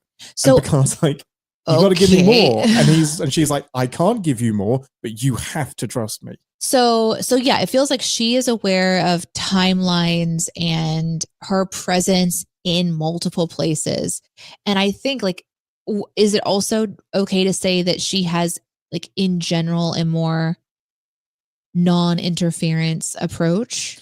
Yeah, I think Elorians in general, she has so much knowledge that I feel like she knows that she could easily interfere and change things inadvertently. So it could be like a personal prime directive. Yeah, okay. My knowledge of all of these potentials and what could happen and my sensitivity to time, if I don't shut up and listen, I could change things without even realizing I'm changing them. Okay, so then I feel like that makes me understand more of why she's not just at the front of the class going, okay, class, let's talk about the Borg today. We go this way, we go this way. And there's also a selfishness to it. Yeah. Whereas Q is ego, I don't think Elorians really have a huge ego. There's one we meet that you could argue has an ego, but Guinan, as a very singular example, doesn't strike me as somebody who has ego because she never says, I told you so. Right. The way she just kind of smiles at you. She smiles at you. She has a very applicable story and then goes, do you know what that story was relating to? It was you. So I feel like if this episode could have done anything additional to what it was doing already, is it maybe could have given us a little bit more of a flavor development profile of Guinan to give us more weight to her character. But I don't know that they had it all figured out. But I don't think they upon did. Reflection, like what we're looking at today, looking at this character, it's so interesting to just spend some time really digging into Guinan. It's so great. Because she's such a crucial part, again, of the balance of this episode, of giving us power, having us feel like we're not just thrown 7,000 light years into the future and having to spend 2 years to get back home. That could have been a plot. 2 years compared to the 7. I kind of chuckle when they're like, it'll take 2 years to get home. And I'm like, laughs in Janeway. That's nothing. 2 years. Oh, I had that same thought as well. 2 years, no worries. You're fine. Yeah. The Enterprise, the original series, the Kirk's Enterprise was on a 5-year mission. Fuck it, let's go. Yeah. So those are really important things. I'm glad that we talked about them because it really changes and shifts the whole episode, how Q is interacting with Riker and Picard and Worf. That makes sense. but him with Guinan is new, and that made this episode unique. And then now, of course, we've got the Borg coming in, and we still have things going on, like a new person on the crew, in engineering too, that gets completely forgotten by the end of this episode, because who's ever going to remember that this episode, like, we're going to forget Guinan is in this episode. This just becomes the Borg episode. This becomes the Borg episode, yeah. And it's so easy to forget that Q did it. Guinan was a big part of it. And before we move on, you mentioned because I don't know if we'll return to it, you mentioned the tension building at the beginning of this episode. This has expert levels of tension building. Picard and the shuttle disappear. Like you said, tinkle, tinkle, tinkle, tinkle music. Guinan, something sets off her spider senses when she's in 10 forward. Yeah. And like she can either sense Q or like you said, a shift in the timeline is coming. She looks around. And what I love, there's little lines that really, really help. She doesn't have to do anything dramatic. It's other people's reactions to Guinan. So she calls the bridge and everyone's like, fuck, Guinan called the bridge. Shit, red alert, battle stations. Yeah. That doesn't happen. Guinan stays in her box. And Riker's like, I don't remember you ever calling the bridge. What's up? Never mind. Probably just a feeling I've had it once or twice before. What do you mean you've had it once or twice before? Tell me. The next bit is back in 10 forward. LaForge and Gomez are having their drink together in their powwow session. Guinan is on edge. Geordi senses it. Are you okay, Guinan? She's like, yeah, no, nothing. It's fine. Doesn't say anything, but Geordi says, yeah, I'm going to get to engineering. Go. That is such clever writing. Like, it's not waiting for the disaster to happen. People are heading to battle stations because they listened to Guinan, because she doesn't do this unless it means something. And the reaction of the other characters lifts up Guinan's stature so much. Oh, it's so good. Well, also, Deanna comes on. Where's the captain? Whatever. Moving on to the next scene. I'm sorry. I love Deanna, but Guinan is a better version of Deanna in every episode. But they have the same function. It's confusing to me. They do. Guinan is the ship's counselor. She absolutely is. But yes, I do. The problem is, Deanna is in her quarters, senses something is wrong, walks her ass up to the bridge, instead of going, blub, blub, blub, hey, Riker, where's Picard? Tell me your thoughts about Deanna. Sorry, Danae. No, it's okay. You can hate one of my favorite characters. It's no problem. I do not hate her. I hate what the show does with her. She's great. I hate that the show underutilizes her so much. The difference between Deanna and Guinan is super fucking clear. Okay. Guinan's like, never mind. Deanna shows up and's like, where's the captain? Mm-hmm. Yeah. Guinan could have said, hey, is everybody accounted for? But she doesn't know. But she doesn't do that. Too vague. She doesn't know exactly what's wrong. Exactly. She knows something They're is different wrong. people and they do different things. And Deanna was essential in figuring out the captain was gone. Okay, I'll stand down from that one. But yeah, Deanna does set them on the path to the captain being missing. I always had a little problem with this. How they don't know that the shuttle and Picard is missing. Like how that isn't immediately... Q. And it is Q. It's just you have to say Q. Everything. Yeah. Q turned off all of the buttons that set off alarms for them being missing. Fucking Q. Riker's little grin. Yeah, the tension is nice because the tension's there and you think it's about Q, but it's actually probably more Borg-esque than they ever could realize. But the tension kicks off that there's something going on. The captain is gone. And you're like, oh, it's just Q and Picard are on a little fun mission and they're just going to have some good vibes. But it doesn't really get nasty and strange until we get through like all the annoying conversations with Q and then the Borg show up. Oh my God, the Borg show up. So can we get to that part? Let's do it. Let's get to the Borg. Let's get to that part. The Cube appearing on screen. The Cube. Isn't it? That would have been a great title for this episode. The letter Q and then B. Oh, how did they not do that? How is this not called Cube? What the fuck, Star Trek? That was last season of this episode or this podcast. Oh shit. QBE. cube. I wish I didn't know that. You know, there's facts that you can't unknow. I wish I didn't know that. What a missed opportunity. There's not many words that you can cue, and cube is probably the best of them. That's pretty good, right? That's amazing. Cube. Oh, sorry. That's probably better than anything I saw in this episode. And I love this episode. How did you feel when you see, obviously you know what the Borg are, but to see this cube, when Picard first says on screen, bam, cube. Stardate 42761.9. Picard is compelled to investigate space before heading back despite being told to leave, is my note. Yeah. What a dumbass. But it's Data, the explorer in him. It's the arrogance That's that the arrogance. talking about. That is the arrogance. That's the arrogance. Okay, it's there. Data finds the industrial civilization that was force scooped. And they talk about it being identical to the neutral zone, as you talked about. And then all of a sudden they're probed. And then you're just like, we're being probed. And it's on an intercept course. And then they go on screen. And my notes are just cube, magnify. Oh shit. They don't know what it is. I know what it is. I know what that is. Yeah. And then they keep the shields down. So we don't want to appear provocative. And I said, dumb Riker is dumb. That is so fucking stupid. Also, but Guinan is dumb as well at this point. Like, she's forward looking at the cube. It should be communicator. Fucking run. Go. This is the thing. Go now. They killed my people. But again, we've decided that she's not an intervener. She's like, we've already decided that. But yes, it was a question I had. We've answered that one. So I'm going to let that be what it is. She's the observer. But then comes to trying to figure out what the cube thing is. They describe it that there's no command center, there's no bridge, there's no living quarters, there's no life signs.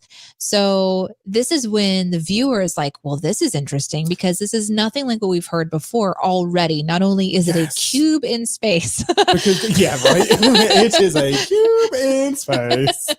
This is also an unmanned cube in space.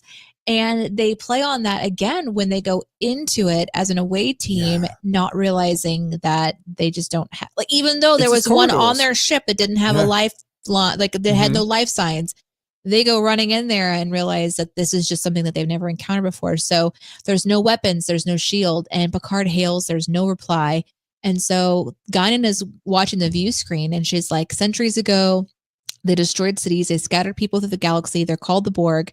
Protect yourself, Captain, or they'll destroy you. And finally, they put the shields up. So it is just an interesting introduction. You cannot just forget what you know about the Borg watching this episode. You just can't. No. So it's not like you're like, ooh, how interesting. You're like, oh shit, oh fuck, why aren't you doing things differently? It ages so well because it still makes sense why the Borg don't take advantage of that. Because the Borg don't care. They don't need it. Yeah. You can put your shields up and we'll still overpower you. Doesn't matter. That's right. Like we it doesn't, I'm not here to destroy you or to conquer anything. I've got to figure out if you're worth conquering to begin with, and if you're worth bringing into the collective. Yeah, and then we got this interesting shot of LaForge with the engine. I'm like, ooh, this is pretty. And then the Borg come in the background. They just have an intruder. And this is such a strange part of this episode for me that I had completely forgotten. Like, it felt more like if somebody had just dropped off a really strange, I don't know. Okay, let's think of the comparison.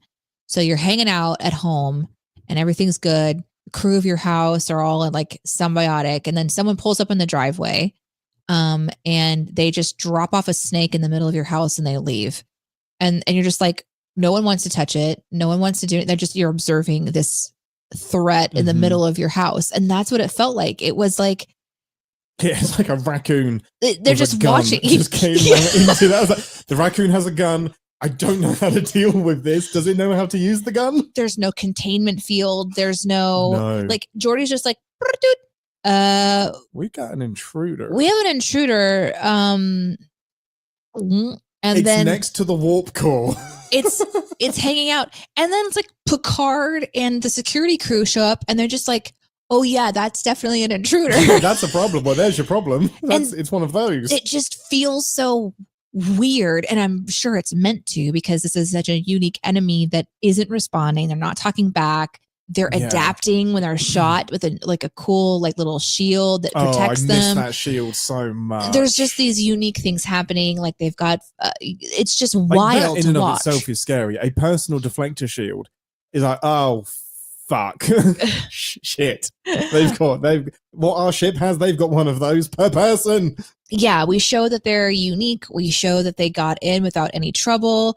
We show that they're strong. Chat just reminded me of the moment when Picard is like, Worf.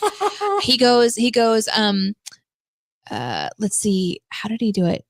Oh, the Borg are interfacing with the ship. So right after that, Picard starts talking to the Borg and says, we mean you no harm, and it ignores him. Q appears and says, you're nothing. He's not interested. He's a scout. He's going to take control of your ship. I wouldn't let him. And Picard goes, stop. Yeah. Zap. Borg starts interfacing with the ship. Yeah. And Picard goes, Mr. Worf. And I'm thinking Worf is going to go over there and fuck shit. Nope. And what does Worf do? He goes, Ensign. Just going down the line. And then this other guy, he goes running forward and he just goes to push him. And the Borg is just like, whoop.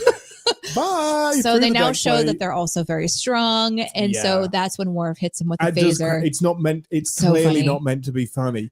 But it's so kind funny. Of like Worf, and Worf's like, nope, Ensign. This one's you. It's your first day. I would have thought that it would have been something that Worf would have been like, yeah, fuck yeah, let's go. It's so funny, but oh boy. And then use whatever means necessary to disable him. But I like that they don't just beam him off the ship or them off the ship. They don't just send them into space. Like Picard knows there's danger, but he also, what if there's just a chance that Guinan is letting a bias overrule something and that Q is tricking them? Picard is still about first contact. He's like, I'm not going to shoot first. I'm going to talk because maybe we can talk. Maybe we can start off on the right foot. That's how important first contact is.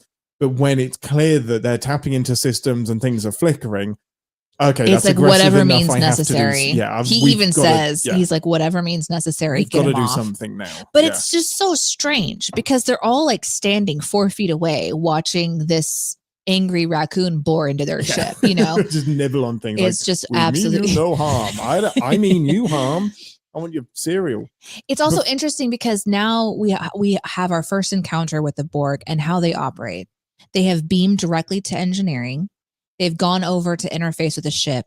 One begins to turn the systems off. Yeah. That one goes down. The second one appears with adapted abilities to block phaser fire, interphases, turns the power back on, and they both beam out. Yeah. So they're very cleverly getting everything kind of where it needs to be so they can take better advantage of the ship later. Because they're just testing the system. They're tapping on the tree yep, there's some sap in there. Yeah, they're just like, this is your phasers, this is your shield frequency, this is.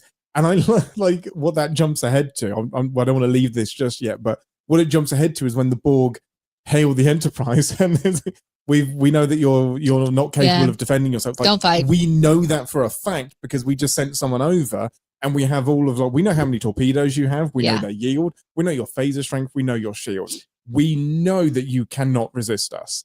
And that's fucking But they don't scary, say dude. Resistance is futile. Not yet. Not yet. They didn't have that one locked in. I don't know if I could have handled it. If they would have said that on episode 1, I think I would have just died. I'm like, you've stacked the deck. It's shit like that where I'm like, oh, this did come from logs. That's when the writers came back from their strike. Yeah, right. Yeah, that's when that happened. But you said that they both get beamed away. They don't. One gets beamed away. The other gets dissolved. So one picks up the pieces from the dead Borg, and then he gets beamed away. It's a different graphic.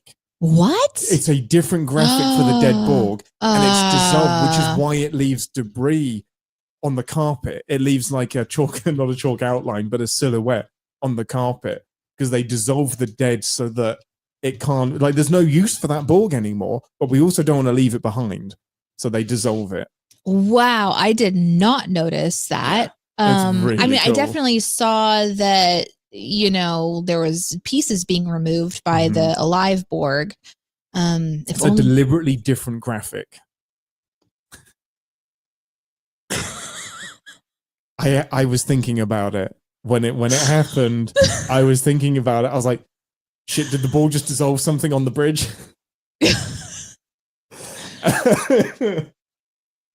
Nice one, Steve. Before we move on again, there's just so much to talk about in this episode. You talked about the cube. I love that it's a fucking cube. Like, that just makes such a statement about the Borg's intentions. Because one of the rules in Star Trek is that you got to make the spaceship look cool. And it's got to look usually it looks a bit Starfleet. So it has a bridge section, it's got the nacelles, it's got the bits where the weapon fire out. We moan about like a lot of aliens looking like humans with little bits of attachments, but a lot of the ships are like, you all kind of follow the same sort of design model, even though in space design doesn't matter a huge amount aerodynamically. I love that it makes such a statement that the Borg are just like cube, sphere, diamond. Like, they just make these geometric shapes that look so unwieldy in space. Like a cube, you wouldn't think that a cube flying through space could look cool at all. But the Borg cube is so fucking cool. And even when it's chasing the Enterprise, it looks cool. And it's just a cube flying through space. But I love that they broke the rules of what starships are in Star Trek, what aliens are in Star Trek, deliberately, like rules that they made up themselves. They made sure the Borg broke them by not having these defined sections in the ship. It's just a flying beehive in a cube. I love that. And how much more stupid would it have looked if it was just a beehive? Well, we have a snowflake. It would have been fine. We have a snowflake flying through space. It's okay. Okay, I went to the internet to look about this dissolving Borg. Oh, okay. Because in my brain, I wanted to kind of like look into it, and I think we need to look into this more. This isn't necessarily the answer, but I definitely think that as we continue with this season of Captain's Pod, we're probably going to be encountering Borg tech and how the Borg work more and more. And obviously this episode, they're still figuring it out. Yeah. So the tech thief, the one that survived, is the Borg that, ignores everybody and takes the samples, and then it beams away normally in the effect. And then the research said that the one that was called the regenerator, which is the one that like died essentially. Right. So they it dematerialized. And so what's strange is that the effect, according to this very fast Google search, they had not finished the finalizing what the effects were going to be for beaming out and dematerializing or whatever the situation was. So it wasn't that it was dissolved. Canonically, I think they both went back to the Borg ship because one of them would have been reassimilated back in for parts. I don't think they would have just dissolved the whole thing. Like there's a couple parts that they took off, but I don't know. I think that they were still inventing the visual effects though. I think retroactively in canon, they dissolved them because they mention it in a future episode that they don't, like, they disintegrate their dead. And I'm sure it is, you're doing it in post, so I don't know why they would use a different effect unless it was to tell a story. It wasn't like two different teams were doing the effects. I don't know. So maybe in the script they didn't say that. Right. But when it came to the visual effects, I think it has a different sound effect as well. Like I didn't notice as much, but I just can't imagine that they would just dissolve it into the carpet. Why not? I don't know. It's of no use. Because I would think that they would be dissolving them back on the ship where they could maybe get more That's parts a waste and pieces. of energy. No, they took the parts and pieces that they need. Okay. Like at some point, it's cheaper to make the new bits than it is to transport them over. I am not going to take my super fast Google search and put it against your Star Trek knowledge any day. I'm not doing that. You would be undoing many decades of my headcanon. Well, 2 decades. Oh, that sounds fun. Maybe I should try. Quit it. Stop it. We did see 2 episodes back to back with your Dustbuster Phaser ambassador. I love the Dustbuster Phaser. Look at it. Worf shooting the Borg. The first phaser that attacks a Borg is a Dustbuster Phaser. How's that? So, Is it now that we have the conference with Guinan and we get a little bit more information before the Borg turn up again and say, yeah, we're going to assimilate you. We know we can outpower you. Don't worry about it. And then the tractor beam and the carving happens. I love this so much because they just ignore the shields and then they slice that section out of the Enterprise. Yes. In that Guinan coming in and talking, we also have Deanna, who is a very capable and important part of the crew, say that they are collectively minded. And that is also an important part of the details of the Borg. Thank you, Deanna. Thank you. That's yeah. A single leader can make mistakes. It's less likely for them to make mistakes. So they're trying to kind of like figure out ways to tell us, the viewer, what we are looking at here. In fact, throughout this entire episode, you'll hear people say, can you describe it to me? Which is basically like, will you read me the script and describe it a little bit more? Will you please give me some exposition? I mistakenly said that the Borg want to assimilate them. They do not say that. They don't say that. They just say to surrender. They want them to, we have analyzed your defensive capabilities. If you defend, you will be punished, is what they say. And I'm like, punished? That's not the word assimilated. No. But they come out with a red alert. The beam is draining their shields. The warp in any heading engage, just warp into a wall and get the fuck out of here. Not any heading. There's a few on that sphere that you don't want. And then they beam, like they start to scoop out part of the ship. It looks so badass. It looks so great. And that's physical effects. You can see the decks, the walls, the quarters. I think if you pause, you can see a fucking chair that's in one of the quarters. And then I love that. What you don't see is any bodies. I think Riker says they're carving us up like a roast. Carving us up like a. Does he say Thanksgiving roast? No, I think he says just roast. Just a roast. Yeah. Okay. But because we're so close to Thanksgiving in our life, I'm sure that like, yeah. 18 dead. Immediately the stakes change. And did you notice Picard's demeanor change as well? Everything shifts when the people die. And he is pissed. And I love it. Yeah, like, let's go. He says, whatever force, fire when ready. And they begin to fire on the ship. And the beam does go down. And instead of fucking leaving, they board the fucking goddamn Borg cube. And I am like. Which, best reaction from Guinan ever. Like, she doesn't get angry or passionate. I don't see her get angry in many episodes. But she just goes, what? Like, she yells at Picard because she's like, what are you doing? Yeah, this was really interesting because they're back in, he goes, conference. Like, everybody in the conference room, we need to have a chat. This is when, so the damage report was when they got the 18 casualties. Then he's pissed, and then he wants to know the condition of the alien ship. And that 20% of the ship is damaged. That's a pretty good portion of the ship. So, and that's my like defense for Picard is that by all external ideas, this is a minimally personed ship. Maybe they don't have physical bodies other than like the little drone that came over. Maybe they only have a few of those. They appear to have disabled it in a really, really fundamental way.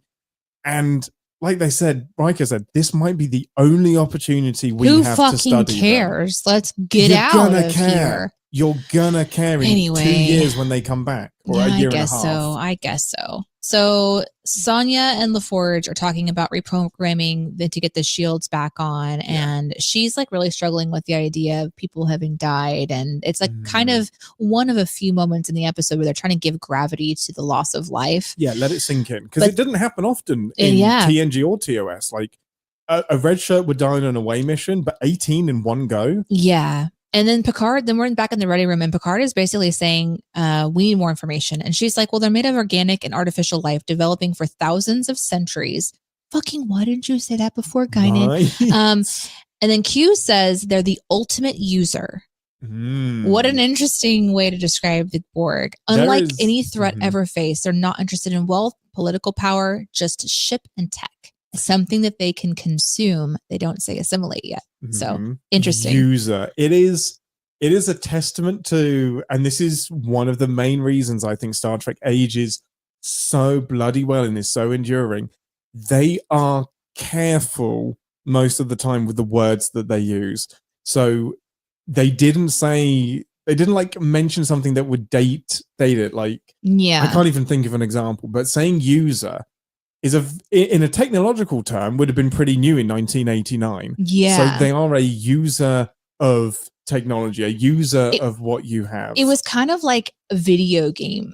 Like it felt like a gamer, like somebody who's playing a game, who's using like tech or whatever. And they mentioned like AI at the beginning of the episode as well. Like there's so much Sonia says there's so much artificial intelligence in the ship. Why not combat that with a little bit of humanity and being polite? Which I had to look straight at you as the person who talks to ChatGPT and has a conversation and has like a catch up and a cup of tea first. I appreciate you before getting into the actual conversation. Thank you for taking the time to talk to me today. That has aged that has aged better than they could ever have imagined with how AI is happening now. And the exocomps that are coming. And the exocomps and the dehumanizing that can happen with AI. And again, like Star Trek predicting future technology. I didn't make the connection that AI was going to be one of them, but yeah, so good.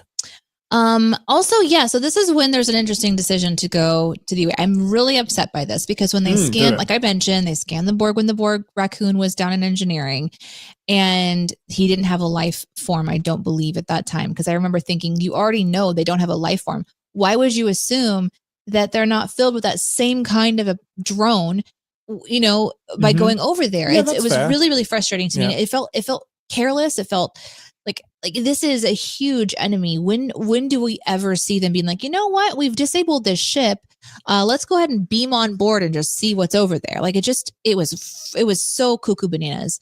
But I don't know. I can make an argument for it because I know. I was really frustrated by that because it's just stupid. It does seem dangerous, but also it's coming. Like running, if this is an opportunity to gather information, like they paid us a visit. We send a fucking drone. Okay, fair. They should send drones. But yes, not people. For a brief moment, Q does appear as they're talking, and he's like, Riker says, "You brought us here, and you exposed us to them, and you have cost us lives." And as if we need another reason not to like Q, he's like, "Oh, please." If you can't take a little, I know he doesn't say this now, but later on he was like, "If you can't take a bloody nose, maybe you should go home and hide under your bed."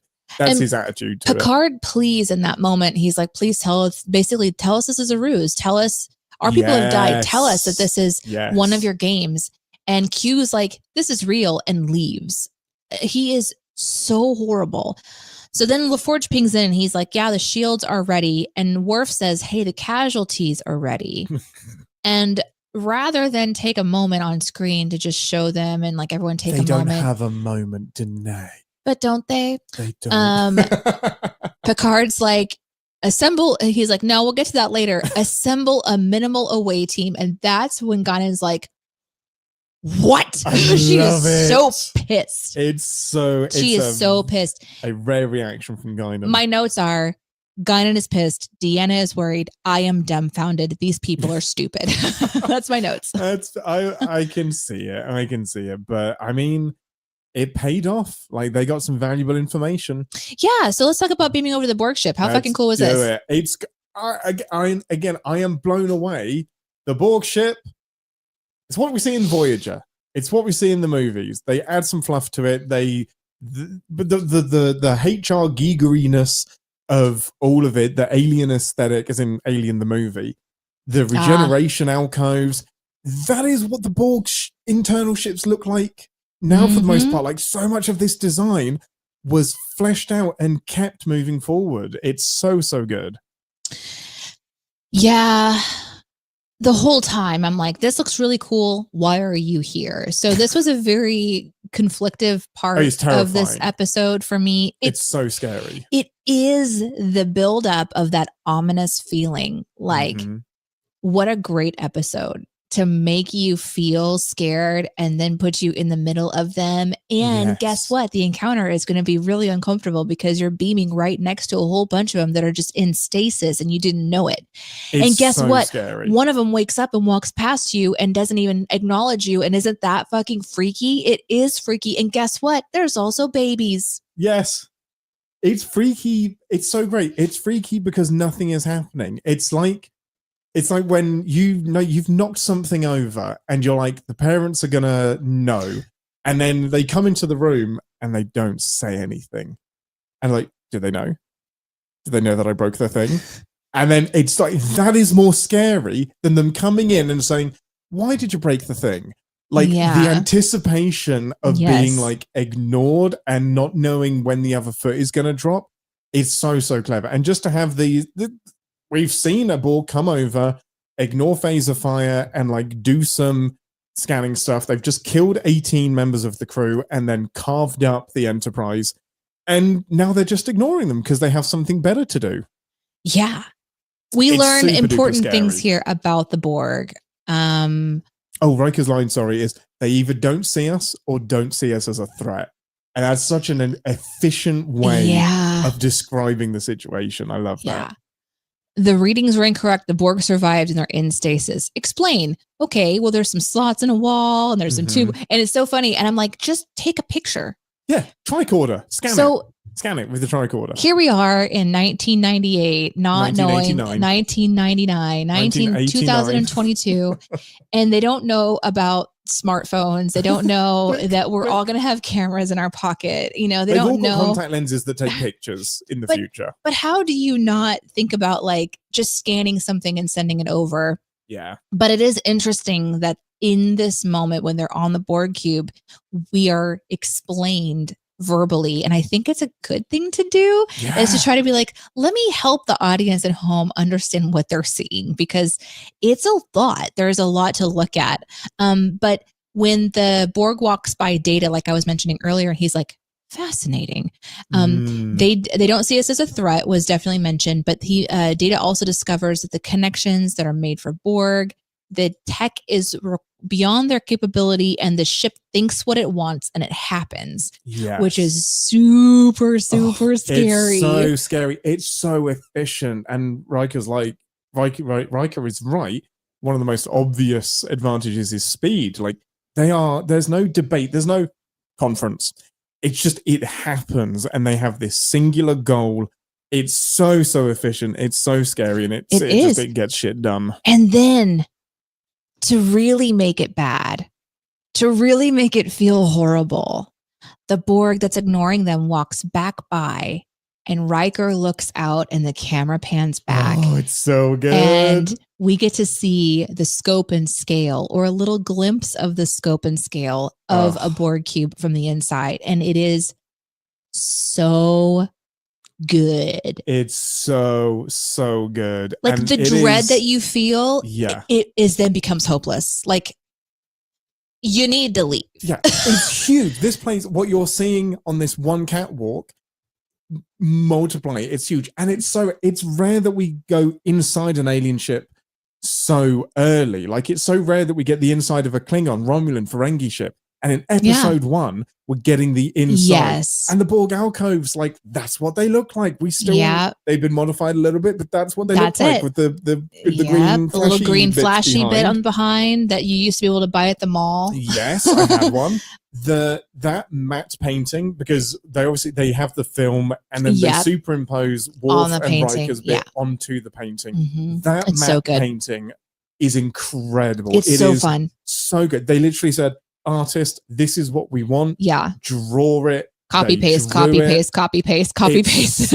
that matte painting is incredible. And to superimpose them into it, I'm just like, I want this in my TV shows now. Like, I just give me less technology. I love it so much. The next bit of information that they discover after realizing that they are on a huge Borg cube is the incredible Borg nursery. Which if I was to ever just be a bajillionaire, let's just say, and I created like a little, like a theme park, you know, with, and it was all Star Trek, you know, somehow the owners of Star Trek, IP and I are like BFFs in this imaginary future. And let's say that like you can drop off your kids at daycare and like just the parents can go out. And it would be like it would be called the Incredible Borg Nursery. and all of the kids are just left in alcoves. And it looks In like the drawers. interior of a Borg cube. And like, yeah, if you want to have like a little nap, you just pop out the thing out of the wall, like a little trundle bed, and you just That's go down amazing. inside. And then like you have a little eye mask that comes down. It makes you look like you've been, you Great. know, artificial intelligence has been linked Yep. directly into the brain. But we do find out that the Borg are born as a bio life form and immediately begin artificial implants. And Do we though? that's what he says, at least in this episode. Riker says this is what's happening. He does this assessment by pushing a button and watching a baby pop out of the wall. He makes such a leap here. And I don't hold it against, because that's never really been a thing. Like, what we now know is that they will assimilate creatures of all shapes and sizes. And if they're not adults yet, they'll be put into maturation chambers incorporated with technology until they reach maturity, and then they come out. There is no evidence that the Borg actually make babies themselves. So yeah, he makes a big summation about what happens, that apparently the Borg are a biological life form that then have technology added to them. I don't know. So that's not true. Have they just stolen babies? Is that what this really they've just is? stolen babies. And they're assimilated stealing them. babies. Yeah, they're stealing okay. babies. Yeah. So at some point in the last, like, I mean, that baby was probably 5 months old. In the last however many months, they just stole a baby. They've just been stealing babies. Yeah. Okay. We don't know gotcha. that it's human because they can't scan the life signs. So it could be any species that looks kind of human. We don't know. Right, but right. As far as we know, that is a baby that has been assimilated. Here's what we actually Which know. is fucking dark, by the way. Here's what we actually know. Somebody said, what if the Borg also have babies in a little drawer? And the producers are like, yep. Can we do that? That's what we actually know. Someone in the corner said, it's 1989. Yes, we can still do that. Yeah. The next thing we learn is that the ship is regenerating from the inside. Data is scanning the walls, and he's like, oh, like the ship is alive. It is regenerating, and it's not taking notice to our presence because its power is being used to regenerate. It's busy doing something else. And Picard's like, finally, let's fucking go. Finally, he catches up to where you've been for the last 2 scenes. I mean, I'm just like, yes, let's O'Brien, go. Are you kidding me? Get him out of there. Let's go. Yeah, he says, get the hell out of here, warp 8, and they begin to fly away. And then we get to have the warp 8.8 and the warp 9.65. I love it. I love a slow You know you love it. I know you do. We're missing this from modern Star Trek. It's just press a button and go. But with the Enterprise D, it was a struggle bus to get up to 9 point. And they're so proud. They're just like 8.9. We're going. 9.1. We're doing 9.2. And then when it gets too high, it's like 9.45. 9.456. It's like if we got into an old Oldsmobile, like we just got a car that was built in the 60s, and we take it on the highway, and we're like starting off at 45 miles an hour, and we're like, we're at 50. It's a 70 mile per hour goal, and we're like, we're getting there. This is why I love Back to the Future. 88 miles per hour. That slow build up to the target speed. I was looking for it. Can I tell you about the scariest part of this episode for me? Yeah, please. It is that they warp the fuck out of there. Yeah. Okay. And the ship had just been sitting there empty in space, not moving. It's not doing anything. It's just like kind of, I guess regenerating. No big deal, but we're getting away. And the feeling is like, good, we're gone. And then it says the Borg are in pursuit, and it goes on screen, and it's just right fucking there. Bam. It is not even like that is so scary to me. So scary. This huge cube. And it was like, it was dead a minute ago. Yeah. And not only is it alive, it's not limping along. Oh, no. It is catching up. And then they do that zoom in thing, and they see it actually repairing itself. Oh, I love it. We found a spaceship thing that Danae likes. What I don't like, and this is one of the examples that I was talking about earlier with Q saying things that are really infuriating because he did it. He says they will follow you until you're worn down and are theirs, and you should have stayed where you belong. And the thing is Q sent them there. That makes no fucking sense. And that's the part where maybe the writer's strike is at play here, because it's like, don't say that. I feel like he sent them there. True, but I feel like there's a more kind of a broader thing that he's speaking to, which is you should have stayed in your lane. Like, not necessarily you should have stayed back there and then I snapped you, You should have stayed in Earth, stayed in the solar system. Don't keep exploring. You're not ready to be explorers. Like, this is what's out here. I feel like that's what he's getting at. Yeah, it's just poor writing because it's like, it's a little bit confusing. I can dismiss it so quickly because it's like, yeah, Q, you did that. You fucking did that. But I love that rant. I really do enjoy him. The points where Q turns up to remind us that he did this and he did this for a reason, I really like.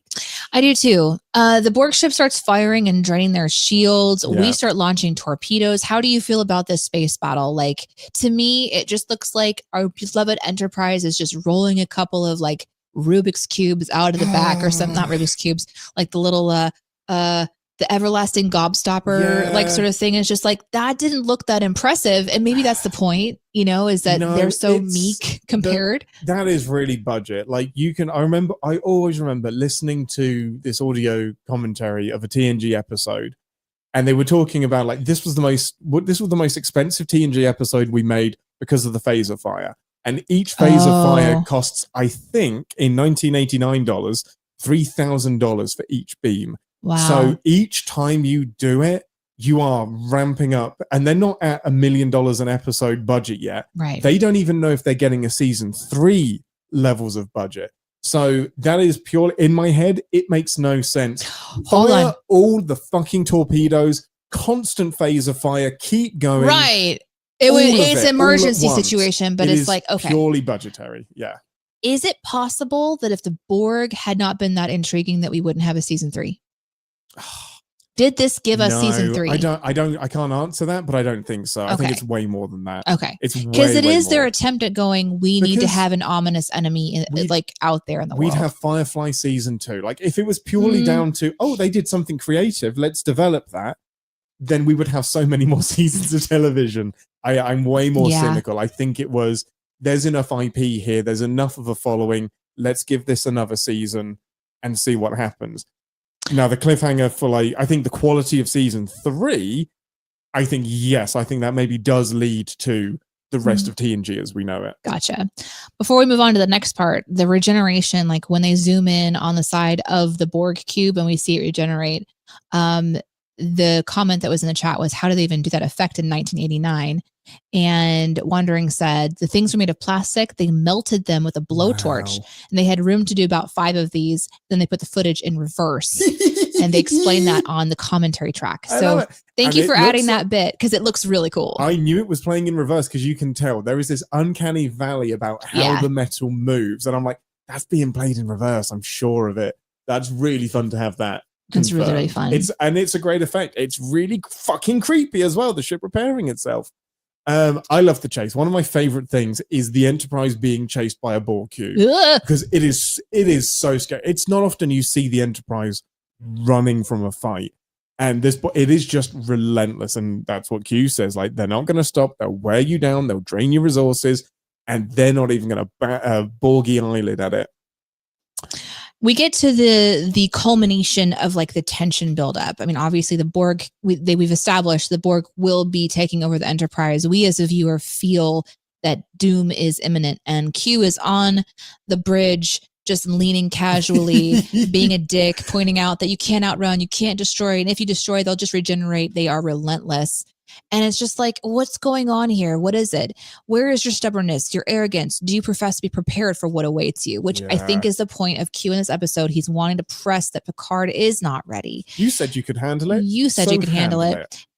They were thinking about another photon detonation, but it could destroy the Enterprise. And Q is just like, okay, I'll be leaving. I think you can handle it. Bye. Peace. And that's when Picard hooks him back in. And he says, if we did, you won't be able to, if we die, you won't be able to gloat. And it causes him to just stop for a second. But then he said, if you want to frighten us, we're frightened. If you want us to be inadequate, okay. And if you want us to need you, I need you. And Picard, then he snaps. It's the snap. I mean, the snap that got us here. Q's line is, Picard says, like, your help is not required. Picard Q gets pissy, and then snap, the Enterprise is just yeeted away. Like, And Guinan screaming no at the same time because she's like, I know what that knows. snap means. It's not going to be anything good. Yeah, you've provoked a god. Yeah, he doesn't need to actually snap his fingers to make his powers work, but it's such a punch. And then the power of the snap spinning them back home as well. So it is a good bookend because he's like, we don't need you, we've got this. Yeah. And then the bookend at when things are reversed is, I do need you. The exact opposite phrase that Picard said that got them into fucking twisted. That's though. It's so twisted. Because here's the thing. You need me. Q, the abuser, inserted himself into the situation and made himself be needed. Yes. And then wants you to say, I need you. Yeah. And to gain power back, you're like, I actually don't need you. And then he put them in that position. Yeah. And so of course we're going to say we need you, but then it just reaffirms the bully. Like Q is just such a Are you afraid of snakes? Not really. Then he throws a snake at them, it bites him, and then I've got the anti-venom. Like, are you afraid of snakes now? Yeah, it's weird. Tell me you need me. Yeah. But so how did you feel when you saw Picard? Like, because Patrick Stewart, he's so good. Him saying, we're scared and I need you. Like the way he delivers those lines, he doesn't have to say it twice. He doesn't have to have it goaded out of him by Q. Picard volunteers that. And I get it. I get the fear from him. Like that's a very vulnerable moment for Picard. That's probably his first really vulnerable moment in the show.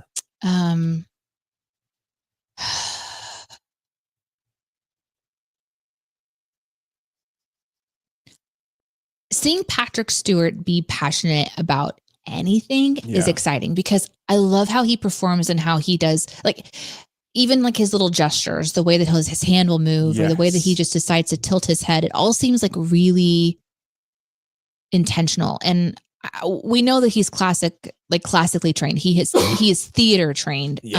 And so it kind of feels like if Star Trek needed anything, it was like that actor that could really bring a new dimension. 100%. He's not holding back in this moment because he's usually like restrained. He's usually like really intentional and composed. And this is an emotional rawness. And it's like this unleashing power of this turmoil that he has been placed inside of, this impossible moment when he knows his crewmen are actually dead.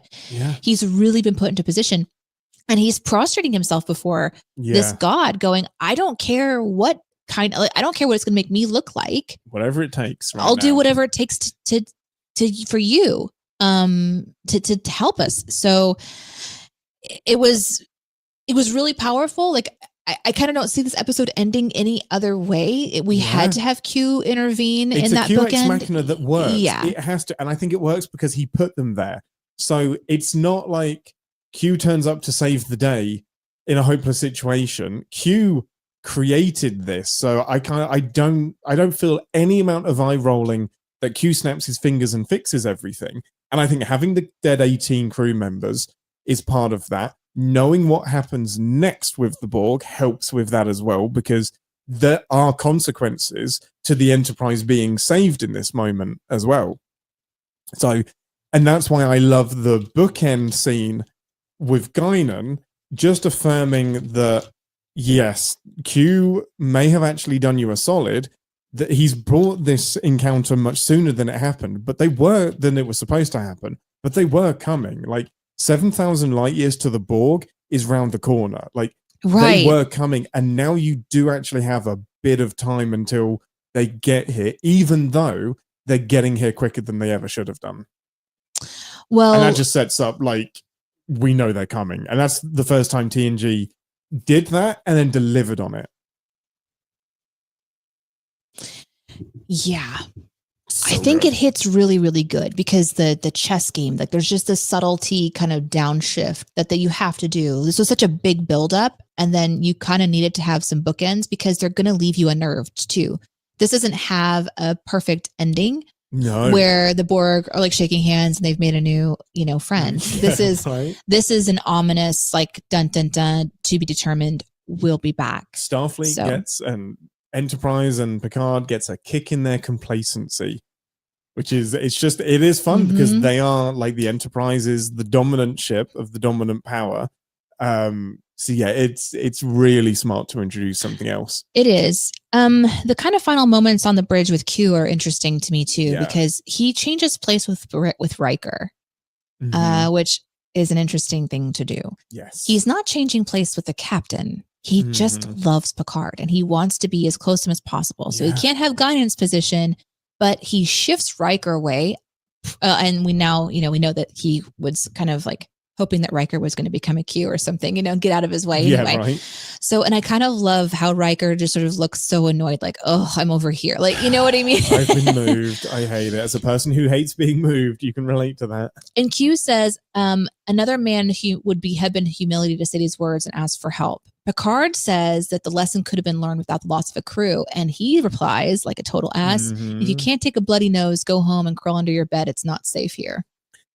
It's like, oh my God. Oh my gosh, brutal. Like, yeah, I guess in the context of the crew, 1.5% of them going away isn't huge, but still, dude. But I think that's maybe the show's attempt at letting the audience know that things are going to get serious, that they're shifting away from things being so cut and dry and kind of getting more dirty and raw and gritty. And maybe that's what the show needed to push them into the next sort of era of Star Trek. Yeah, there are stakes in this show now. It's not entirely one episode memory. I do have another question about Guinan, because we talked about how she would say that, that we've met them sooner, because we leave the bridge and then we go to the chess game. She says, when it's ready, it's possible to establish a relationship, but right now, raw material, it's like a raw material exchange, but they're now aware of your existence. Yeah. And then we move on to, oh, they're coming, dun, dun, dun, end of episode. They're all alive for now, except for the 18. Yeah. This is crazy to me. Go on. Because the relationship part, they didn't know that there was going to be a 7 of 9. They didn't know that there was going to be, like in Picard, with like the Agnes, the Jurati Collective. Yeah. It's just a simple little line. When the time, like when ready, it's possible to establish a relationship, which is insane because Picard will do what he can to protect that possibility. Always, almost always. And it's almost like if she hadn't said that line, I wonder if it would have just been shoot first, ask questions later with the Borg from here on out. I mean, and it kind of is, but I think he's always reaching, I love that it comes from Guinan. The one who has been hurt the most by the Borg is still very level about it.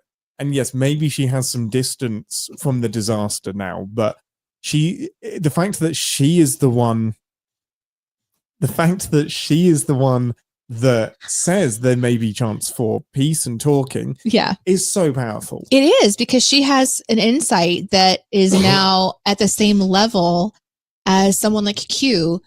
We have her in this episode rising to this foreknowledge, this insight, this destiny, this whatever it is, this timeline knowledge that makes us think like Guinan isn't just being somebody at the bar going, pat, pat, buddy, it's going to be okay. But like, pat, pat, buddy, wait for tomorrow at 2 p.m. when something arrives at your door.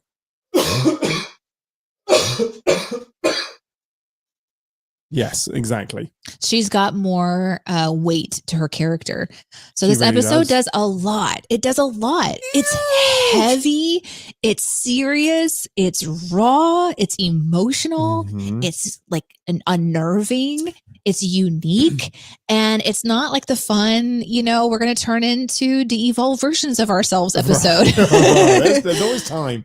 What I love as well is there is a little bit of insight that we get into Q being an explorer as well, and a bit of his personality that is relatable when he talks about the galaxy, saying it's wondrous with treasures to satiate desires both subtle and gross, but it's not for the timid. That's genuine. That's true. It's like, Picard, continue. Yes, I get it. I know why you're exploring, but don't be so cocky about it. Like, I just don't know. There is just this little element where I'm just like, maybe he was actually going to help, because Picard's confidence at the very beginning, Q says, you may not trust me, but you need me. And Picard's like, of course we don't know what's coming. How can we? But we know we're ready for it. And Q's like, really? And he's like, yes, absolutely. How that is so arrogant. Like, I agree with that. You cannot be ready for what you don't know. Okay, hold on a second. I don't agree with that. Mm-hmm. What does be ready exactly mean? Like, you have to realize that we are as ready as we will ever be to face what comes. I think part of being ready is acknowledging that you're not ready. Yeah, I mean, to a certain degree, I'm not saying but stop. But he's just like, we're ready. We can handle whatever it is. You've got to have the possibility of the Kobayashi Maru, where maybe there is something I can't handle that I can't do. Or we are as close to ready as we know how to be. I guess the confidence that Picard has in that. It irks me when I hear him say it. Really? I love it. I love to see someone so confident. It's biased in a way where you can say that. Sorry. Just gonna leave and ruin another nativity. Poor you.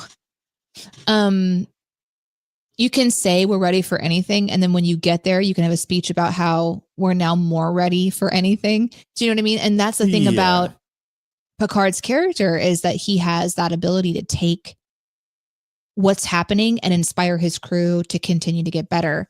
I don't know that that's arrogance. I think that's just a way of inspiring people to believe that they are ready. Yeah, I know. I'm always going to lean on the side of a bit of humility where, like, yes, you can be confident and excited, but it's so dangerous to assume you're right and to assume you know it. I don't think he assumes he's right. I think he assumes he's ready to handle what comes. Like, yeah, I don't know. I think that like it's just an opinion. It's just an opinion thing.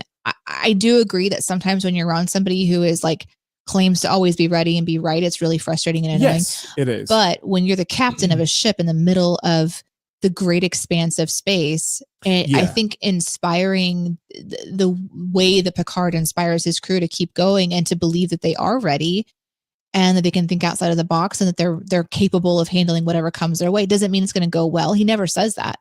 He just says we're ready. Yeah, I guess that's a good part of it. He also has to project this confidence to the crew as well. He does, and maybe he believes it himself. Like, he has a great crew of people. He's got good people around him. So I don't know. I think what the show is doing is it's taking a dig at humanity always thinking that you're right, or one side always thinking that you're right, or one side, like I think they're just trying to like ask those questions and also introduce a really unique character. I think it's great. It's a great way to do it. And pairing his confidence with the thing that kicks them in their complacency is really great. And I'm getting absolutely roasted in the chat for my cough, which is incredible. You still have it. Can you believe it? Meets upper respiratory. Yeah. I can, because these coughs always linger for a couple of months after the cold. Deep cough 9. Yeah. Strange new cough. Welcome to Cough with Ian. Ian, the cough podcast. Yep. Keep them coming. Poor Ian. The cough generation. Overall, I think this is a great... Let's go! Wow, that's amazing. How do you want to land this ship, Captain? Okay, there's one other Gomez in the room that we haven't talked about. Give me, before I tell you the story, give me your thoughts about Ensign Sonia Gomez and how obvious it felt that she was being introduced in some fashion. Or did you not pick up on that? Did you just see her as disposable engineer number 4? 100% disposable. I don't remember this character at all. So you should not. She's only in 2 episodes. I think like for some reason, this is just the episode that she's introduced on. Her presence in this episode is probably unnecessary to a certain degree. Like, I don't know what she added. There was the moment when she was talking about the humanity of losing lives, like really like remembering how important that is. And she's fangirling about how excited she is to be there. So maybe it was an experiment with adding in a new character that just didn't fly. I don't know.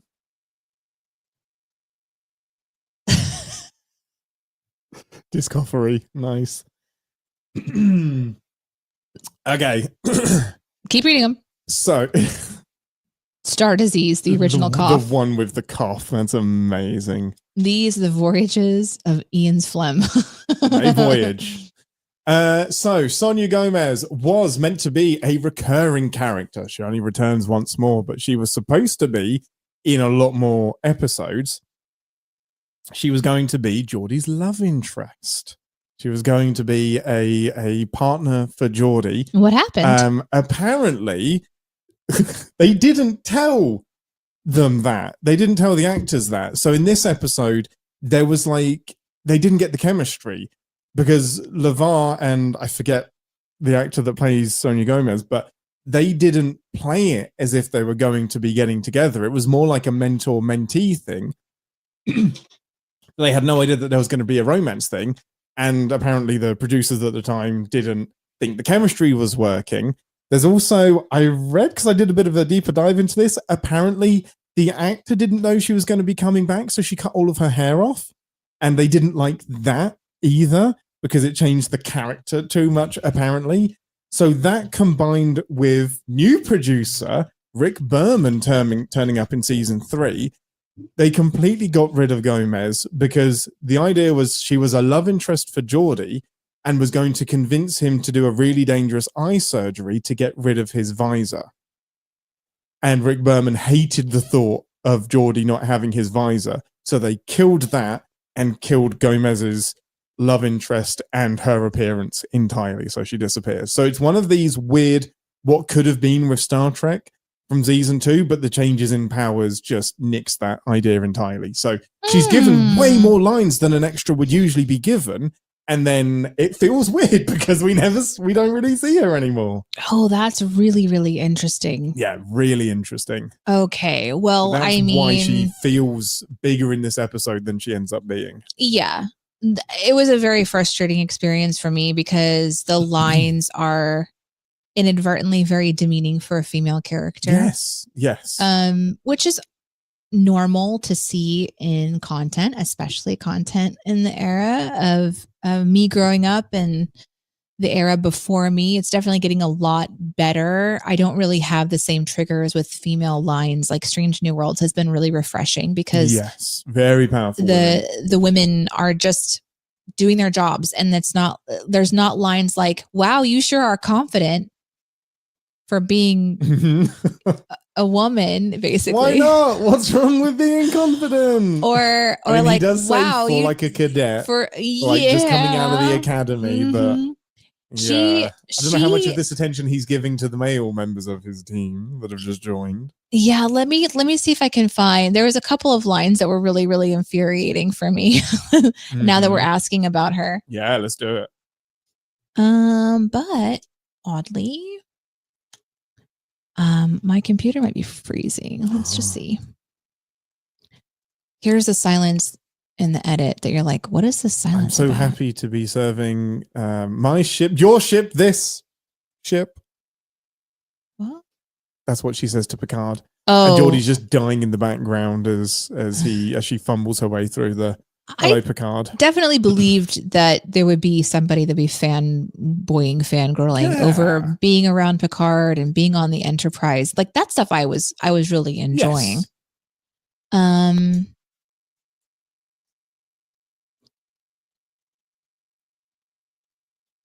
Here we go.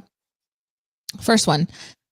Geordie says, for someone who just arrived, you aren't shy with your opinions. And she says, this is coming out of her mouth, do I talk too much? And I'm just like, oh God. So it's an insecure young woman joining the Enterprise, questioning everything that she's doing. Yeah. And then I was really confused about like Geordie being like, no, sir, this is my fault. And he said it twice. No, sir, the chocolate on your shirt is my fault. I must take full responsibility. The first thing he says is, he says, it's my fault, sir. And Picard says, indeed. Indeed. And I'm like, what? Yes, I think I understand, Chief Engineer. Yeah. Yeah. And I'm like, understand what? What do you understand? So the subtext, I guess, is that he likes her. And that's what they were trying to write in. Maybe. No, I think it's more that this is an energetic cadet that has had an unfortunate encounter. Like, I think he's putting the pieces together that she has some nervous energy and that's to explain for it. Yeah, I don't know. Honestly, why are they even allowed to make hot chocolate in engineering. Right. That should be disabled. They just disable it. Like, it shouldn't be able to make it. Mm-hmm. It should be for like engineering parts, not food. So there we go. Let's see. What was the other one that she said?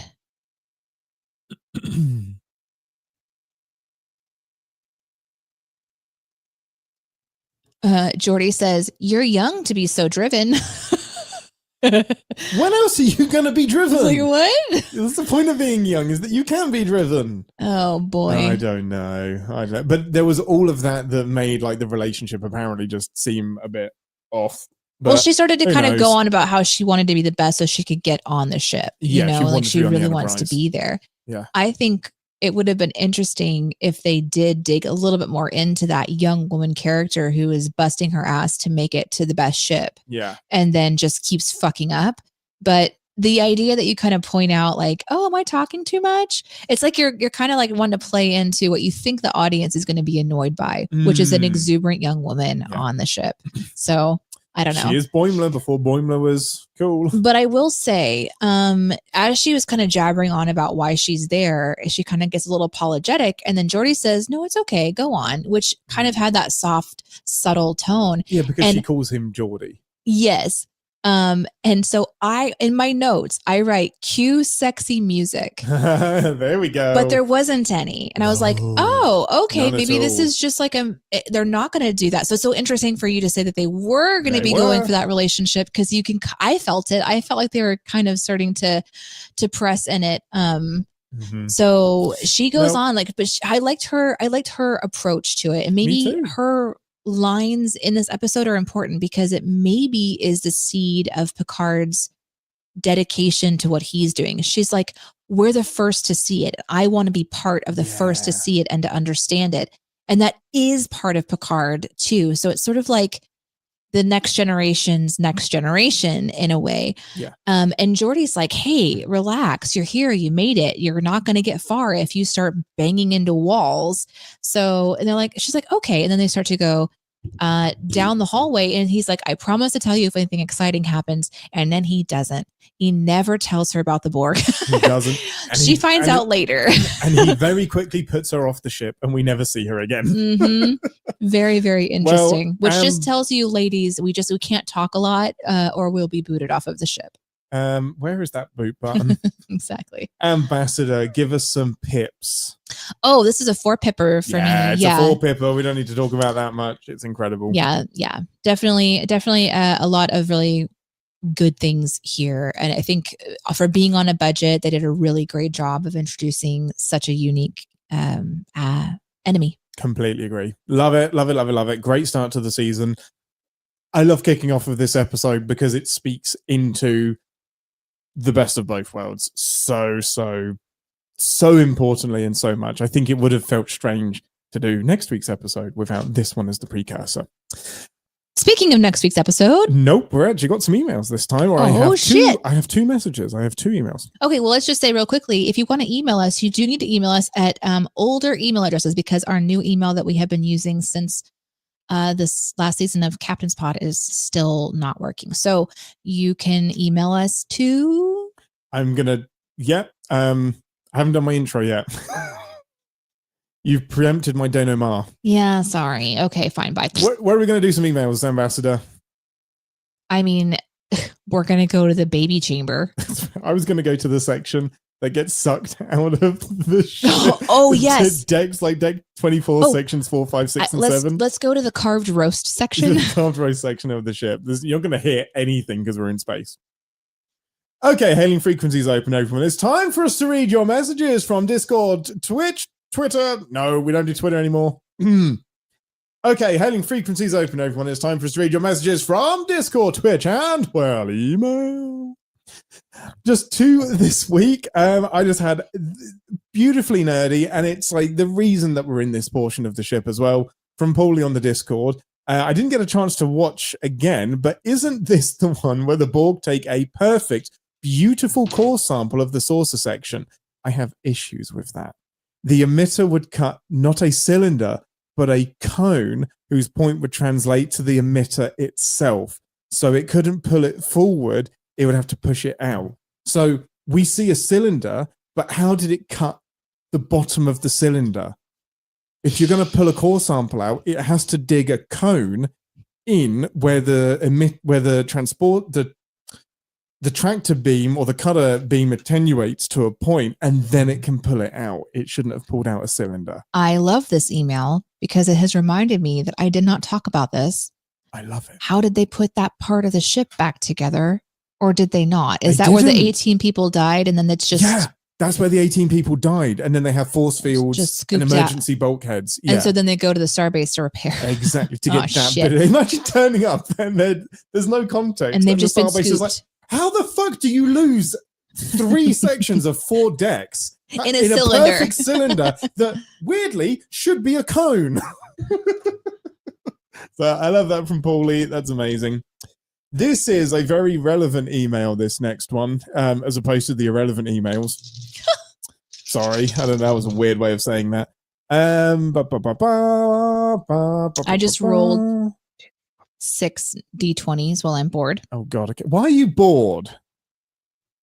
I got 2 natural 20s. Nice. I got a nat 1, a 2, a 3, and a 9. So not very great. No, it's I'm about gonna my do it track again. record. Bye, Link. Love you, Link. Okay. This is an email from Mark. Ian, this is what I've been trying to send to the broken email address. No, sorry. That's an email for next week. I'm so sorry. So sorry. Especially if Mark is listening. Okay. This is from Wesley. And they specifically say Knock Crusher. Damn it, Wesley! Exactly. Hi, folks. I've been listening to Captain's Pod for years and absolutely love it. Your dynamic is engaging, caring, and funny. Happy Thanksgiving. Thank you. Thanks, Wesley. I'm reaching out for the first time to make a request. And when an email starts with I'm reaching out for the first time, I don't know how long you've been listening, but to be pushed to email, I'm like, I'm listening. Please include family as part of the upcoming Locutus series. If the timing is an issue, perhaps it's not too late to record both Best of Worlds as one episode to make my case. And then he lists all of the reasons why family is a really, really important episode to include in this.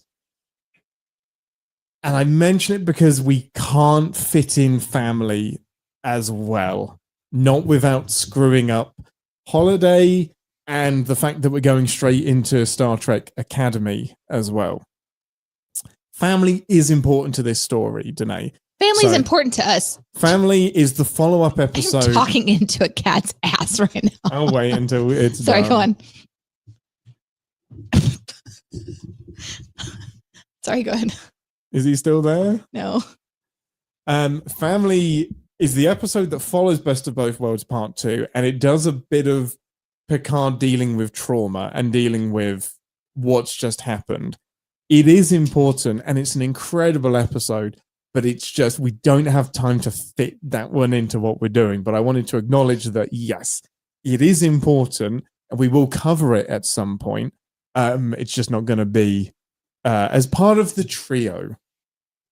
So let me get this straight. You just read someone's email to say no? Yes. Okay. I'm sorry, Well, Wesley. I wanted to it's not ignored. It's valid. I agree. It's the one that has to go, sadly. And part of me is really, really hurt by that because it's really important. Can't we just stop and not do Generations and do Family instead? That's good. We're not doing Generations. We're doing First Contact. Fuck. We're not skipping First Contact. Oh my God, the cat is pushing things onto the floor. Wow. With that, that's what he does. He knocks things down. Oh, shit, it is. Yeah, he's knocking over important paperwork, which I shouldn't leave down there. Okay.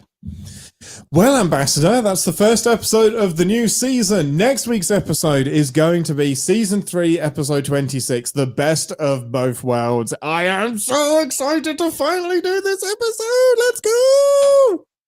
Woo! Ambassador, anything to plug before we say goodbye? We do have a working website at the moment. We're experimenting with how that looks. It's iananddanae.com. I just have one like kind of splash page for Captain's Pod, and I have hopes in the future of like each episode having like a blog post and something that you can like read about and links and things like that. But it may also just serve as like a hub of information. So you can check that and see if we've been able to add any new pages like about our Patreon or our other projects that we do. So that's kind of a fun thing. If you are wanting to send us an email, because we have a website, our email doesn't work. So we're working on that. Where can people email? The best place to go is captainspod@cinemasins.com, because I'm in that email every day because it goes straight to my work emails. So we will continue to patch things together for now. And we've got, special, what are they called? Force fields in place for the holes in our ship. That's the one. Mainly because I decided to click go live on a website and it shut down all of our systems. Yeah, it did. We can't really figure out how to undo that just yet. That's the only real thing that I wanted to talk about because it's important. That's why. We have just finished printing some Derpa prizes. The Derpa prize Mark 1 has been printed. Our intent for this is to sell it as a little Christmas tree ornament / key ring thing. There is going to be a semi-limited run of this version of the Derpa prize. Go to the Ian and Danae Patreon for our updates with that and how you can purchase one as well. And yeah, that's it. Go to the usual places, Discord, links are in the description and whatnot. Join the live show and things. Go to the description, it's all in there. Until next week, I'm Captain Ian and... Fuck, I forgot my fucking quote. Hold on. God damn it. No. This is as real as your so-called life gets from me. Oh, wow. That's yeah. That's grim. Yeah. Oh, since we did it yesterday, I don't remember what it was. But I was really excited about it. Oh, no.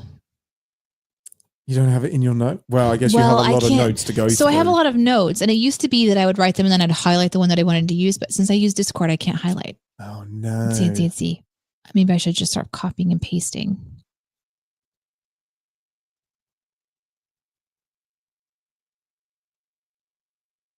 Sorry, everybody. You want to vamp while I do this, or just going to be? No, I was just going to catch up on some emails. We are live. There is an audience that you can speak to. I sometimes forget this. I'm so sorry. And I also don't know how long you're gonna take to get to. I'm in it now. I just totally forgot. Sorry. Okay.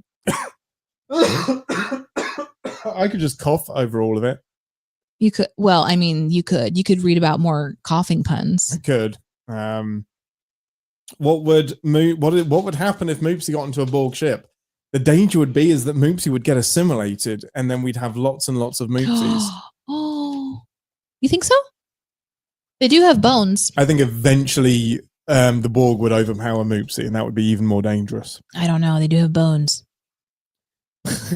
Wandering says increase magnification to 10 to the third power. Riker, my dude, just say 1,000. It's so true. 10 to the third power is not that impressive. I love it. Okay, I think this is the exact quote, but I got it. I found it. All right. And it's growl for me. Let me know you still care from me. Live long and Podspur. Well, hello, Bonsai Benzie. Hello. Wouldn't it be amazing if that was your brother, Ben? Yes, it would be. It would be amazing, but it's not. I mean, you don't know. Well, it's not my brother's usual Twitch handle, so he changed it just for us. Yeah. That's what he did. Wow. Well, I love that episode. Well done, everybody. You witnessed a show being made. He calls Worf microbrain and I chuckled. Microbrain. Yeah. It's so funny. It's so rude. It's not the best thing he ever says to Worf either. There is a better line. Man, that was a doozy of an episode. It's a big one. Like it does a lot to talk about. Lot of stuff. Wondering says it's an episode about Q and about arrogance of Picard and Riker, but people remember it for the Borg. It's so true. It's not about the episode. Isn't about the Borg. It's about humanity being hubristic. Link asked if Q could bring the dead back to life. Yeah. What a dick. I don't really like to do it. It's very messy. Oh boy. Just ad-libbing Robin Williams. Okay. Without Q, would it have been at least a few years until they met the Borg, right? Correct. The way the Borg travel, they would have had to kind of pick the direction that Starfleet is in and go that way. So they could have still been there within a few years, but maybe they wouldn't have piqued their interest, and maybe it would have been 10 years or something. But yeah, this made it much, much quicker. Brojam said, why can't we start a romance with this tone? It feels more natural. And I completely agree. That's so true. It feels so much more normal to just have friends that are like hanging out and then eventually like, do you think we'd be good together? Yeah, right. Do we have experienced that, Ian? Yeah. We're really good friends. What if... Do you want to like more friends happened? We shouldn't, because we're just friends, right? Yeah. We're just. Do you want to like go to dinner? Yeah. Do you want to like watch more Star Trek together? That's not for work and stuff. Yeah, like I don't know. Should we like hold hands or something? Should we hang out more? Maybe we should hang out. Yeah. Yeah. That feels good. Does it feel good for you too? Should we get married? Shing. Shing. Herring. It does feel I don't like romance on shows because it's always like that forced sort of like, oh Jordy. We are on a blind date now. We should go to the beach on the holodeck and I will put my arm around you. And then Danae spilled hot chocolate on Ian. Actually, that's happened. That actually happened Yeah. before we started the show. That actually happened today. Yes. You did spill something. That's funny. And it was kind of my fault. No. Go on. Is this how people date? I'm learning so much. It should be. Oh boy. Oh boy. You know, it could have gone terribly wrong between us though. And then we would easily. Well, it could go terribly wrong between everybody. Yeah, it could have been bad. Yeah. And it doesn't. Some people stay together regardless. I thought you were going to say, and it is. Yeah, but we're staying together regardless. Oh amazing. My gosh. We love you guys. Thank you for the super long show. Yeah, thank you for hanging out with us. We do. Today is going to be a day. You guys want to know what we're doing next? I know it's really exciting for you. Wedding cast. What? Wedding cast. We're not going to a wedding. No, wedding podcast. Marriage cast. That's what it is. We're going to brave a crowd of people doing Christmas shopping on a Saturday at the mall. I was hoping to go really long so we didn't have to do that. And I'm not sure that we're going to survive, but my plan is to try to make it fun by maybe we can pretend we're on an away mission. Do I get to bring my tricorder? Yes. I won't bring my tricorder. What? You might get That's damaged. part of the fun. You might get damaged. You can scan people. It will be so weird. That's how it gets damaged. Smack! Actually, it can get smacked out of my hand because I have the carry band that goes around my body. Sarah, I really want to go to a couple of like local stores. So there's a local game store. Iris she likes dice and she always wants to buy pretty dice. And I'm always like, no, I don't need to start up your collector brain on dice also. Dice? No, Ian, you can't print everything. You are not with that attitude. You can't. There's a certain kind of dice that she really, really loves. And I keep looking for it. And so it requires me to take out my flashlight and put the dice on top of it and see if it glows a cool color through it. So I want to go to the local game shop and actually get my hands on a couple of things. And then, we've got a couple other stores. I like to go to local stores if I can, because, then you're supporting their business. Right? I was wanting to go to that. We have one here in Springfield. It was going to be Friday, wasn't it? Yeah, it was yesterday evening. Oh, I thought it was next Friday. Oh, maybe so. I think the Trans-Siberian, he's never been. I've been one time and it was really, really fun. They're going to be at the Missouri State University campus and tickets are like $80. So I was like, $160 to go see him. I don't know. So, but have fun. Have fun for sure. Oh, we absolutely should take the tricorder to the game store, and they maybe would be really impressed with us. Well, this game store knows me now because I went to one of the Lorcana tournament things, and I'm the English person, so I end up getting remembered. So they may actually respect that I come strapped and packing. Yeah, but like in the Ozarks, it's usually a conceal and carry gun. Yeah, that's do you Like, have a conceal and carry for your tricorder? We do. We also do like to stay inside a lot, but I kind of need to get out of the house. Honestly, we'll go do some stuff. No, so we're I'm gonna go with run you. some I'm completely errands. with you. Let's get out of the house. And yes, Ian plays Lorcana. I do. I don't play as much as Aaron Dicer plays. He is min-maxing and collecting everything. I have a very basic deck that is now defunct because they revamped everything when the latest series came out. But yeah, I when I'm not writing on a Wednesday, I will try and join Dicer for a non-competitive, friendly game. So I enjoy it, but I really, really enjoy it. It's too much for me to get too deep into. It's like rock and roll meets orchestra and Christmas music. There's like pyrotechnics and lasers. So it's definitely an interesting experience. I think I went like 15 years ago though, so who knows what it would be like today, but it's similar. Who was the stand-up ticket for? That was £315. That's $425. Yikes. Who was it, Sarah? I want to know. I might have seen them. Actually, for that price, I probably haven't. You've got a local winter fair and tree light tonight. Oh, that's nice. I mean, I hope it's a good time. How much? My other question to you, Brojam, did you actually break into your Enterprise Lego set during our show today?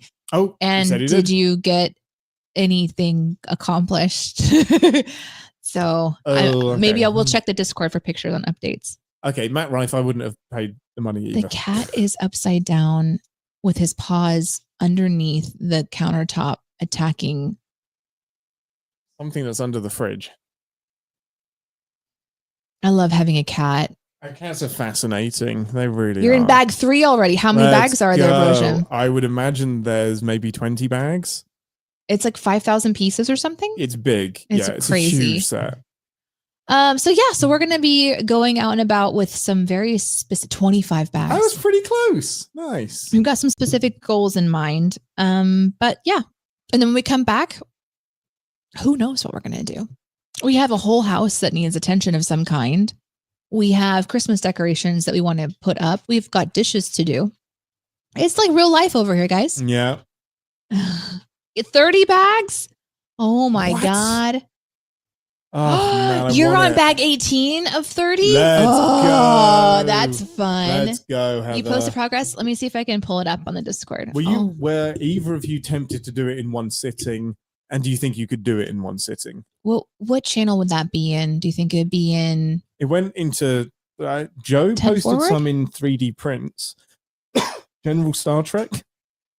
There's a General Star Trek channel. Okay. We need to make. I think now I'm understanding why like Moco Made has a sharing channel where they're like, things can go on stream from this channel. Yeah.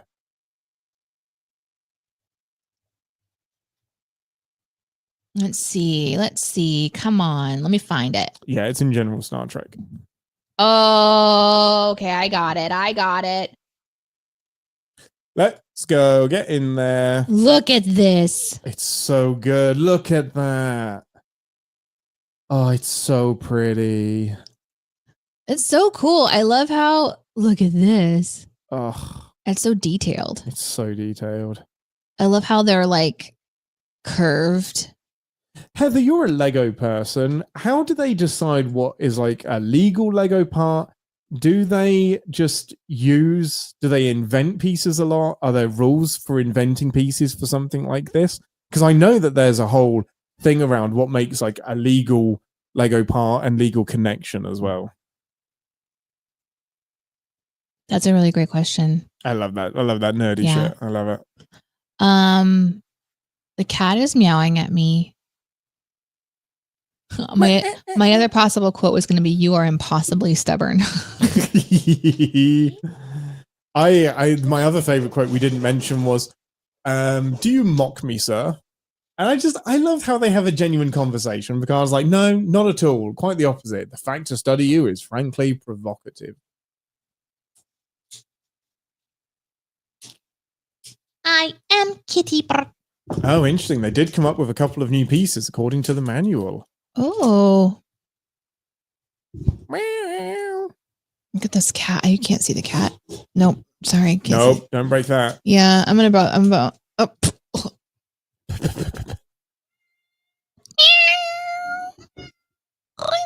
Let me see if I can get him.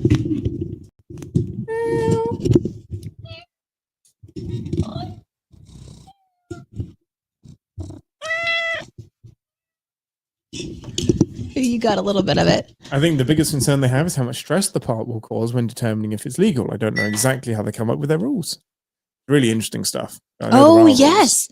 They're doing paper bags. Oh, no. Oh, no. Oh, Lord. Jeez. No, not there, cat. Oh, no. If the stream disappears, it's because he's in the cables. Oh, no. He's in the cables. He's in the cables. Shit.